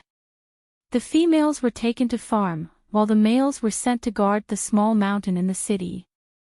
Next, Yunjoga began the awakening of the eagle men. She released Ash, who had been kept away all this while. The demonic aura on Ah Hui was a bit heavy. Yunjoga was worried that he wouldn't be able to awaken, so she asked the military counselor to bring Ah Shui over and let him stay with his father and talk more. She hoped that the power of kinship could help him get through the secret realm. After making arrangements for Ah Hui, Yunjoga called Ah Zhe to her newly built treatment room in the back mountain. Miss Yun. Ah Zhe lowered his head, not daring to look at Yunjoga. I heard you've recovered a long time ago. Why didn't you come find me? Yunjoga asked Ah Zhe while carving runes on spirit stones. I don't have the face to see you. Ah Zhe was afraid that he would be seen as a crazy bird if he walked out, so he had been hiding in his nest. It wasn't your fault for going crazy last time. I've already found a solution for you. Yunjoga put down the spirit stones and looked at Ah Zhe. Do you trust me? Of course I trust you. Ah Zhe immediately looked up. He almost swore to the heavens. If you trust me, then lie on the stone bed over there. I'll extract the golden light from your brain later. The process is very simple, but you might lose a part of your memory. Only by removing the golden light from Ah Zhe's brain and making him awaken again would he not lose control and become crazy. I won't become an idiot, will I? Ah Zhe's face paled at the thought of the prince's stupidity. That won't happen. At most, you'll forget the past. Ah Zhe had always been brooding over his brother's death. What Yunjoga needed to do was to remove this part of his memory. Okay, then do it. Ah Zhe immediately lay down on the stone bed. Relax and breathe.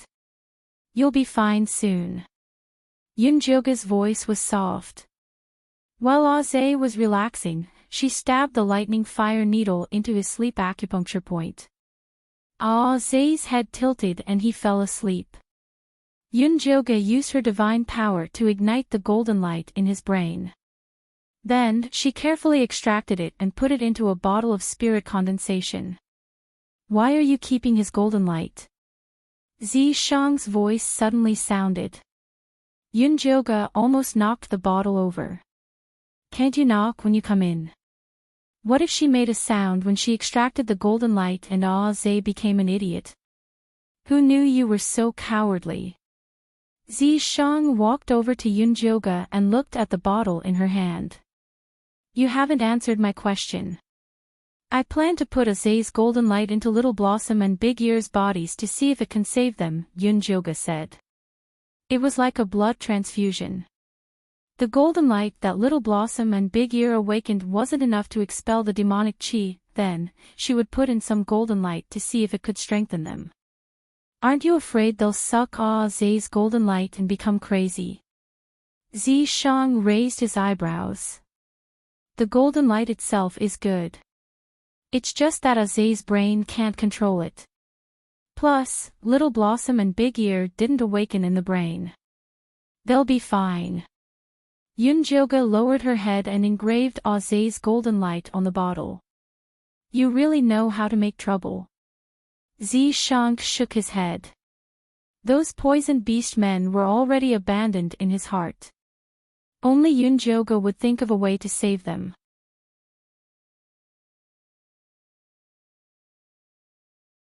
Chapter 531. What do you know? Every time I mess with the golden light, I learn more about it.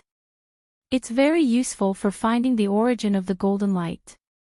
Yunjoga didn't forget that she studied the orc's golden light to find the origin and strengthen her divine power. You're worth teaching. Zishang patted Yunjoga's head. Why aren't you busy with building the city? Why are you here? Yunjoga slapped Zishang's hand away. She wasn't a child. Why was he patting her head? If she was still a goddess in the divine palace, Zishang's behavior was enough to be considered disrespectful. I went to the Death Swamp yesterday. Grey Castle is moving. I suspect Cho Sen will attack us in advance. Zishang's face turned serious. Are you sure you can defend Yun City? Yunjoga frowned. The city was filled with ordinary orcs. She could only rely on Zishang and Yin Shirley to defend. Just based on Yin Shirley and me, we can't defend it forever. You have to hurry up. Zishang was here to urge her. I was planning to awaken the Eagle people tomorrow. Now that you mention it, we have to start tonight. Yunjoga sighed. She didn't like the feeling of being rushed at all. Doing research required slow work in order to produce fine results. Okay, I'll inform the advisor now. Zishang kissed Yunjoga comfortingly. Go. Yunjoga waved Zishang away and woke Zay up with a needle. Zay got up in a daze and asked Yunjoga, Miss Yun, why am I lying here? How many is this? Yunjoga waved 3 fingers in front of Zay. This is 3, Zay answered honestly. Go find the advisor. He will tell you why you're here. Yunjoga's every cell was screaming for her to be busy. She really didn't have time to explain too much to Zay. Oh. Zay scratched his head and walked out in a daze. The advisor soon brought the Eagle people over. He asked Yunjoga excitedly and nervously, Miss Yun, Master Yi Zi said we're going to awaken tonight. Is it true? That's right. Take this magic stone and soak it in water. Everyone drink a bowl of it and then go to the dungeon. Yunjoga threw a gray magic stone to the military counselor and took out a booklet to write a plan. After the Eagle men awakened, it was the bulls and centaurs' turn. Currently, none of these 2 races had awakened the golden light, so they couldn't follow the same steps as the Nagas and Eagle men. They had to first test and choose the beast men with the strongest protectiveness of their tribe, and then use that to awaken the other tribesmen. The military counselor took the magic stone and looked at Yunjoga hesitantly. In the end, he couldn't help but ask, Miss Yun, can my grandfather awaken with us?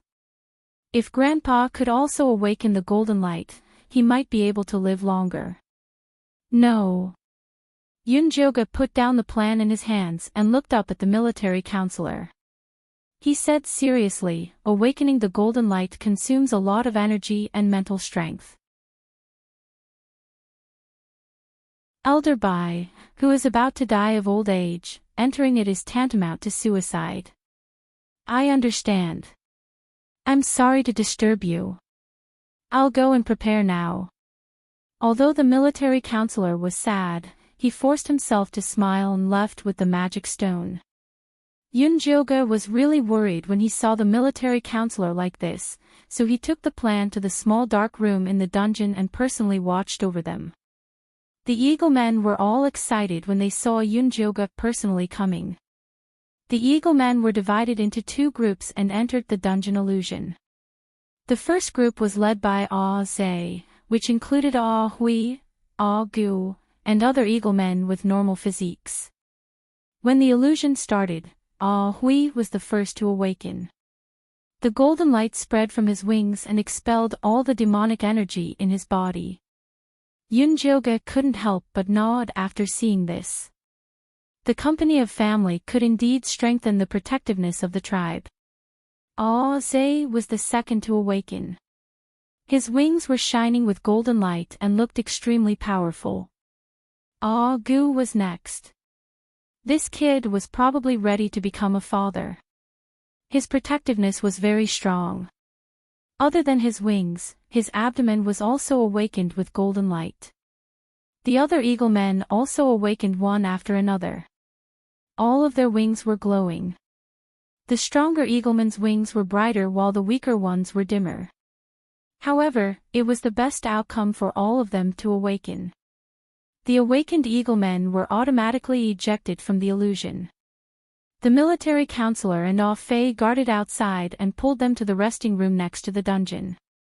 Soon, the first group of Eagle Men all left the illusion. The military counselor, Fei, Ping, and the other young and strong Eagle Men were the second group. This group of strong Eagle Men awakened even faster. The golden light on their wings was also very dense. They would definitely be very strong after transforming. The military counselor's awakening was also very smooth. First his wings, then his chest. The light was even more intense than Gu's. However, this was very normal. The military counselor had always been in charge of the tribe with Elder Bai. His protectiveness was the strongest, so he naturally awakened the most. Yunjoga was just about to close the illusion when she saw the military counselor's face suddenly turn pale. He suddenly spat out a mouthful of blood. Then, a golden light burst out from his head, and he was ejected from the illusion. It happened too suddenly. Yunjoga didn't even see how the military counselor flew out. She quickly left the dungeon and saw a group of Eagle Men surrounding the military counselor at the foot of the mountain. Military counselor, are you okay? Zhe patted the military counselor's face nervously, almost causing it to swell. Miss Yun is here. Everyone move away. Gu saw Yunjoga coming over and quickly let her come closer. Miss Yun, what happened to the military counselor? Why did he spit blood? Zhe's face was full of panic. The military counselor was recognized as an elite in the tribe. The awakening should have been very smooth. Why did he spit blood instead? He has awakened too many parts. He's too strong, so he spat blood. Don't worry. Yunjoga comforted the Eagle Men while using her spirit eye to check on the military counselor. The golden light on the military counselor's wings and chest were very stable. The color was bright yellow, but there was a thumb-sized golden ball spinning in his head. This ball of golden light was not as dense and pure as Dummy's, nor was it as violent as Zhe's. It was something Yunjoga had never seen before. What happened? Zishang had just finished building the city. As soon as he came over, he saw Yunjoga frowning in puzzlement. There's a small problem with the awakening of the military counselor. Yunjoga told him what happened and said in annoyance, I wonder what's with the golden light in his head. Don't worry. You'll know when he wakes up. Zishang looked up at the surrounding eaglemen and asked, all awakened. Master Yi Zi, all the eaglemen have successfully awakened. All the eaglemen stood in front of Zishang with their chests puffed out. Then follow me. Zishang took all the eaglemen away with one sentence, leaving only the military counselor lying on the ground. Yunjoga had no choice but to let Demeng send the military counselor to Elder Bai and inform her when he woke up. After Demeng carried the military counselor away, Yunjoga continued with the awakening plan. Not long later, Zishang returned alone.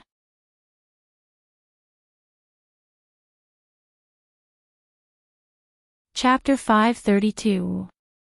Where are Agu and the others? Yunjoga glanced at the sky. Not a single eagleman had appeared. I sent them to patrol. These eaglemen are not bad. Zishang had just tested it.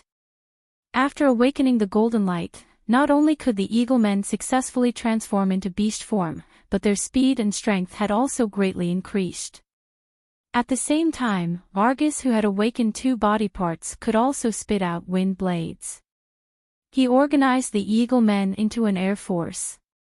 Some of them were responsible for patrolling the airspace of Cloud City, and some of them left Cloud City to check on the situation of the migrating orcs and help them reach Cloud City as soon as possible. I plan to have the rabbit men patrol the inner city. What do you think? Yunjoga asked. Currently, the eagle men were responsible for defending the outside while the serpent men were defending the small mountain. The inner city was a little empty. The rabbit men are very disciplined. They are very suitable to be patrol soldiers. Zishang nodded. No matter what, the rabbit men were still golden light beast men. It would be a waste for them to stay in their territory and plant crops every day. I'm also going to set up a farming team with Aunt Gaga as the leader. They'll be responsible for helping the orcs grow food. Yunjoga added a farming team to the list, and then wrote down a healing team. However, it was still empty at the moment, and he would have to wait and see when the orcs could awaken this ability. These are all small problems. What I'm more curious about now is what happened to the military counselor's brain. Zishang stroked his chin. Military counselor was usually very good at thinking.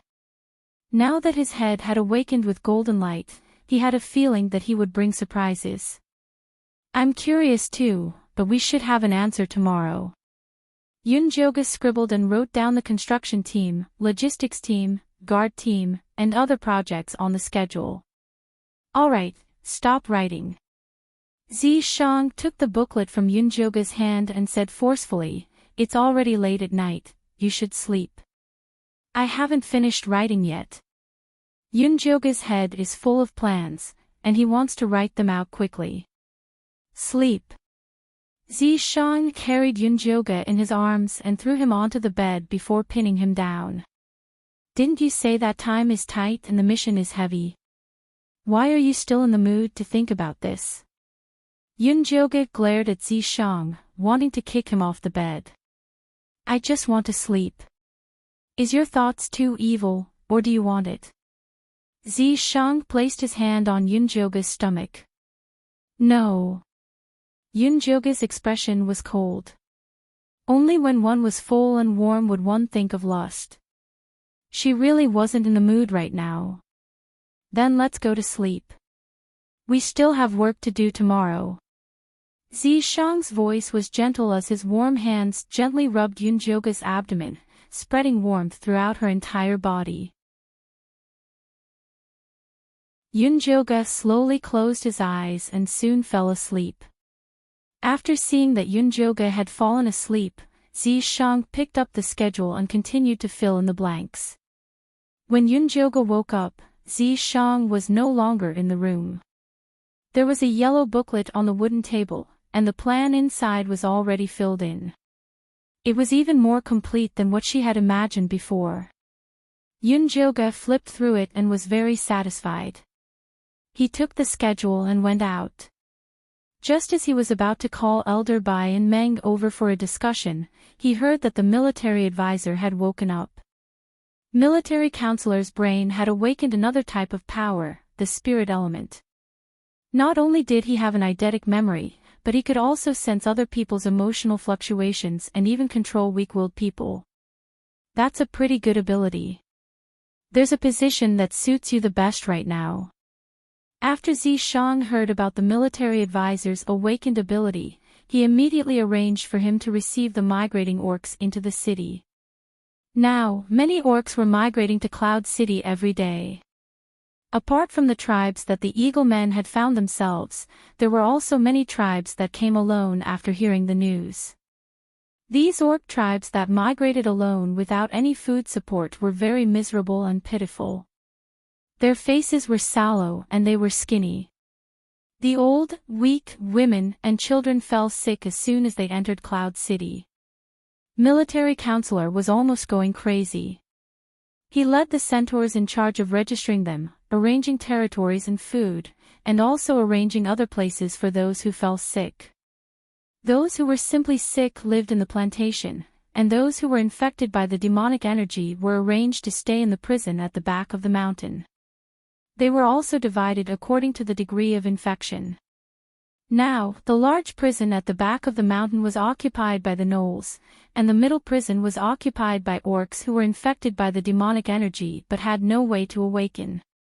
These orcs had to wait for Yunjoga to finish her work before they had time to find a solution. Zishang was also very busy. He grabbed Ian Shirley to do construction every day. Cloud City was changing every day. Cannons rose one after another on the city walls, and a solemn atmosphere filled the entire Cloud City. Even the most naive children knew that war was coming. They no longer ran around and played. Every day, they followed the adults of their tribes and prepared to fight for food. The plan to awaken orcs had been carried out according to plan. Currently, it was arranged according to the order of entering the city. The centaurs and bull people had successfully awakened. The golden light was awakened in the legs and horns respectively.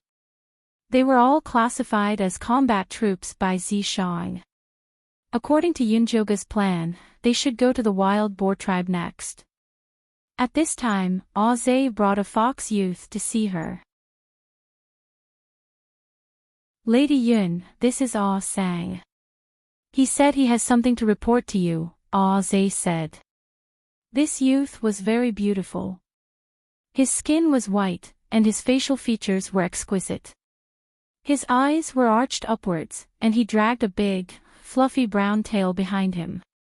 As soon as he saw Yunjoga come out, he got up and placed his right hand on his chest. He bowed respectfully. Honorable Lady Yun, thank you for providing food and a place for my people. I will forever be loyal to you on behalf of the Fox tribe. I accept the friendship of the Fox tribe. Yunjoga nodded with a reserved and noble smile. After sitting down, she asked Ah Sang, may I know why you're looking for me? I heard that Lady Yun is forming a medical team. The Golden Light Orcs of our Fox tribe just happen to have special medical abilities, Ah Sang said proudly. Your Fox tribe knows how to heal. Yunjoga was shocked. She thought the Fox tribe would be better at illusions. Yes, our Fox tribe is proficient in all herbs in the secret realm. We've developed countless medicines that are very effective against all sorts of illnesses of the orcs, Ah Sang said passionately. Wait. Yunjoga stopped Ah Sang and asked in confusion, after the black rain, most of the plants died. What else is there other than the big jade grass that can stop bleeding? That's right. After the black rain, only the big jade grass is left. Our Fox tribe has more than 10 prescriptions for it, Ah Sang said. These prescriptions should only have the ability to stop bleeding, right? Yunjoga felt that Ah Sang was tricking her. Yes. Ah Sang's expression didn't change even after being exposed by Yunjoga. She continued, actually, the healing abilities of the orcs are very strong. The ones that really can't heal are the mental injuries. Our fox tribe's golden light ability has a special effect on this. It can alleviate all their illnesses and achieve rapid healing.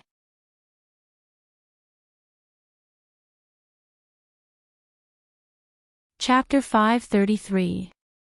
At the end of the day, your fox clan is actually best at creating illusions. Yunjoga saw that Ah Sang still wanted to explain, so he stopped him. Actually, I need your ability now. You don't have to go to the medical team. Tell me, how many golden beast men have awakened in your fox clan? I'm the only one right now. Ah Sang finally looked a little nervous. During his time in Cloud City, he had already found out that this legendary Lady Yun had the ability to awaken the entire tribe with golden light. According to the order in which they entered the city, there were still a few tribes before the Fox clan. Seeing that the war was coming, he was afraid that his clansmen wouldn't be able to wait for the arrangements and would run over to recommend themselves. Show me your ability, Yunjoga said casually. Yes. Ah Sang stood up, his eyes flashing with determination. The tribe's development depended on this, so he couldn't make any mistakes. Ah Sang exhaled softly, then closed his eyes and waved his hands gently. Rays of golden light spread out, and the entire room rippled like water. Yunjoga blinked and found himself standing in the middle of a vast wilderness. Above him was the dark sky, and beneath his feet was the dry and cracked brown ground. The wind that blew against his face carried a bitter and fishy smell. It felt very real. Not far away, there was a skinny sika deer looking for food in the withered grass. When it noticed Yunjoga's gaze, it immediately fled in panic. However, it didn't run for long before it fell to the ground and died. Although Yunjoga knew that everything in front of him was an illusion, he still felt very sad. This was the true portrayal of an arcane realm, despair and death. This little fox's ability isn't bad. I want her. Zishang's voice suddenly sounded in Yunjoga's ears. The water ripples faded, and everything returned to normal. Ah Sang stood in the middle of the hall, his fair forehead covered in cold sweat. He looked at Zishang, who had suddenly appeared, in awe and fear. He had heard that Lady Yun had a very powerful Naga with her, but he thought it was a reckless martial artist. He didn't expect it to be so powerful that it could break through his illusion with just one sentence. Ah Sang's originally somewhat smug mood immediately vanished.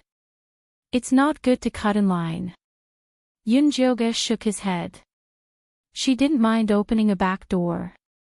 After all, this was an ability that she desperately needed. But illusions and whatnot.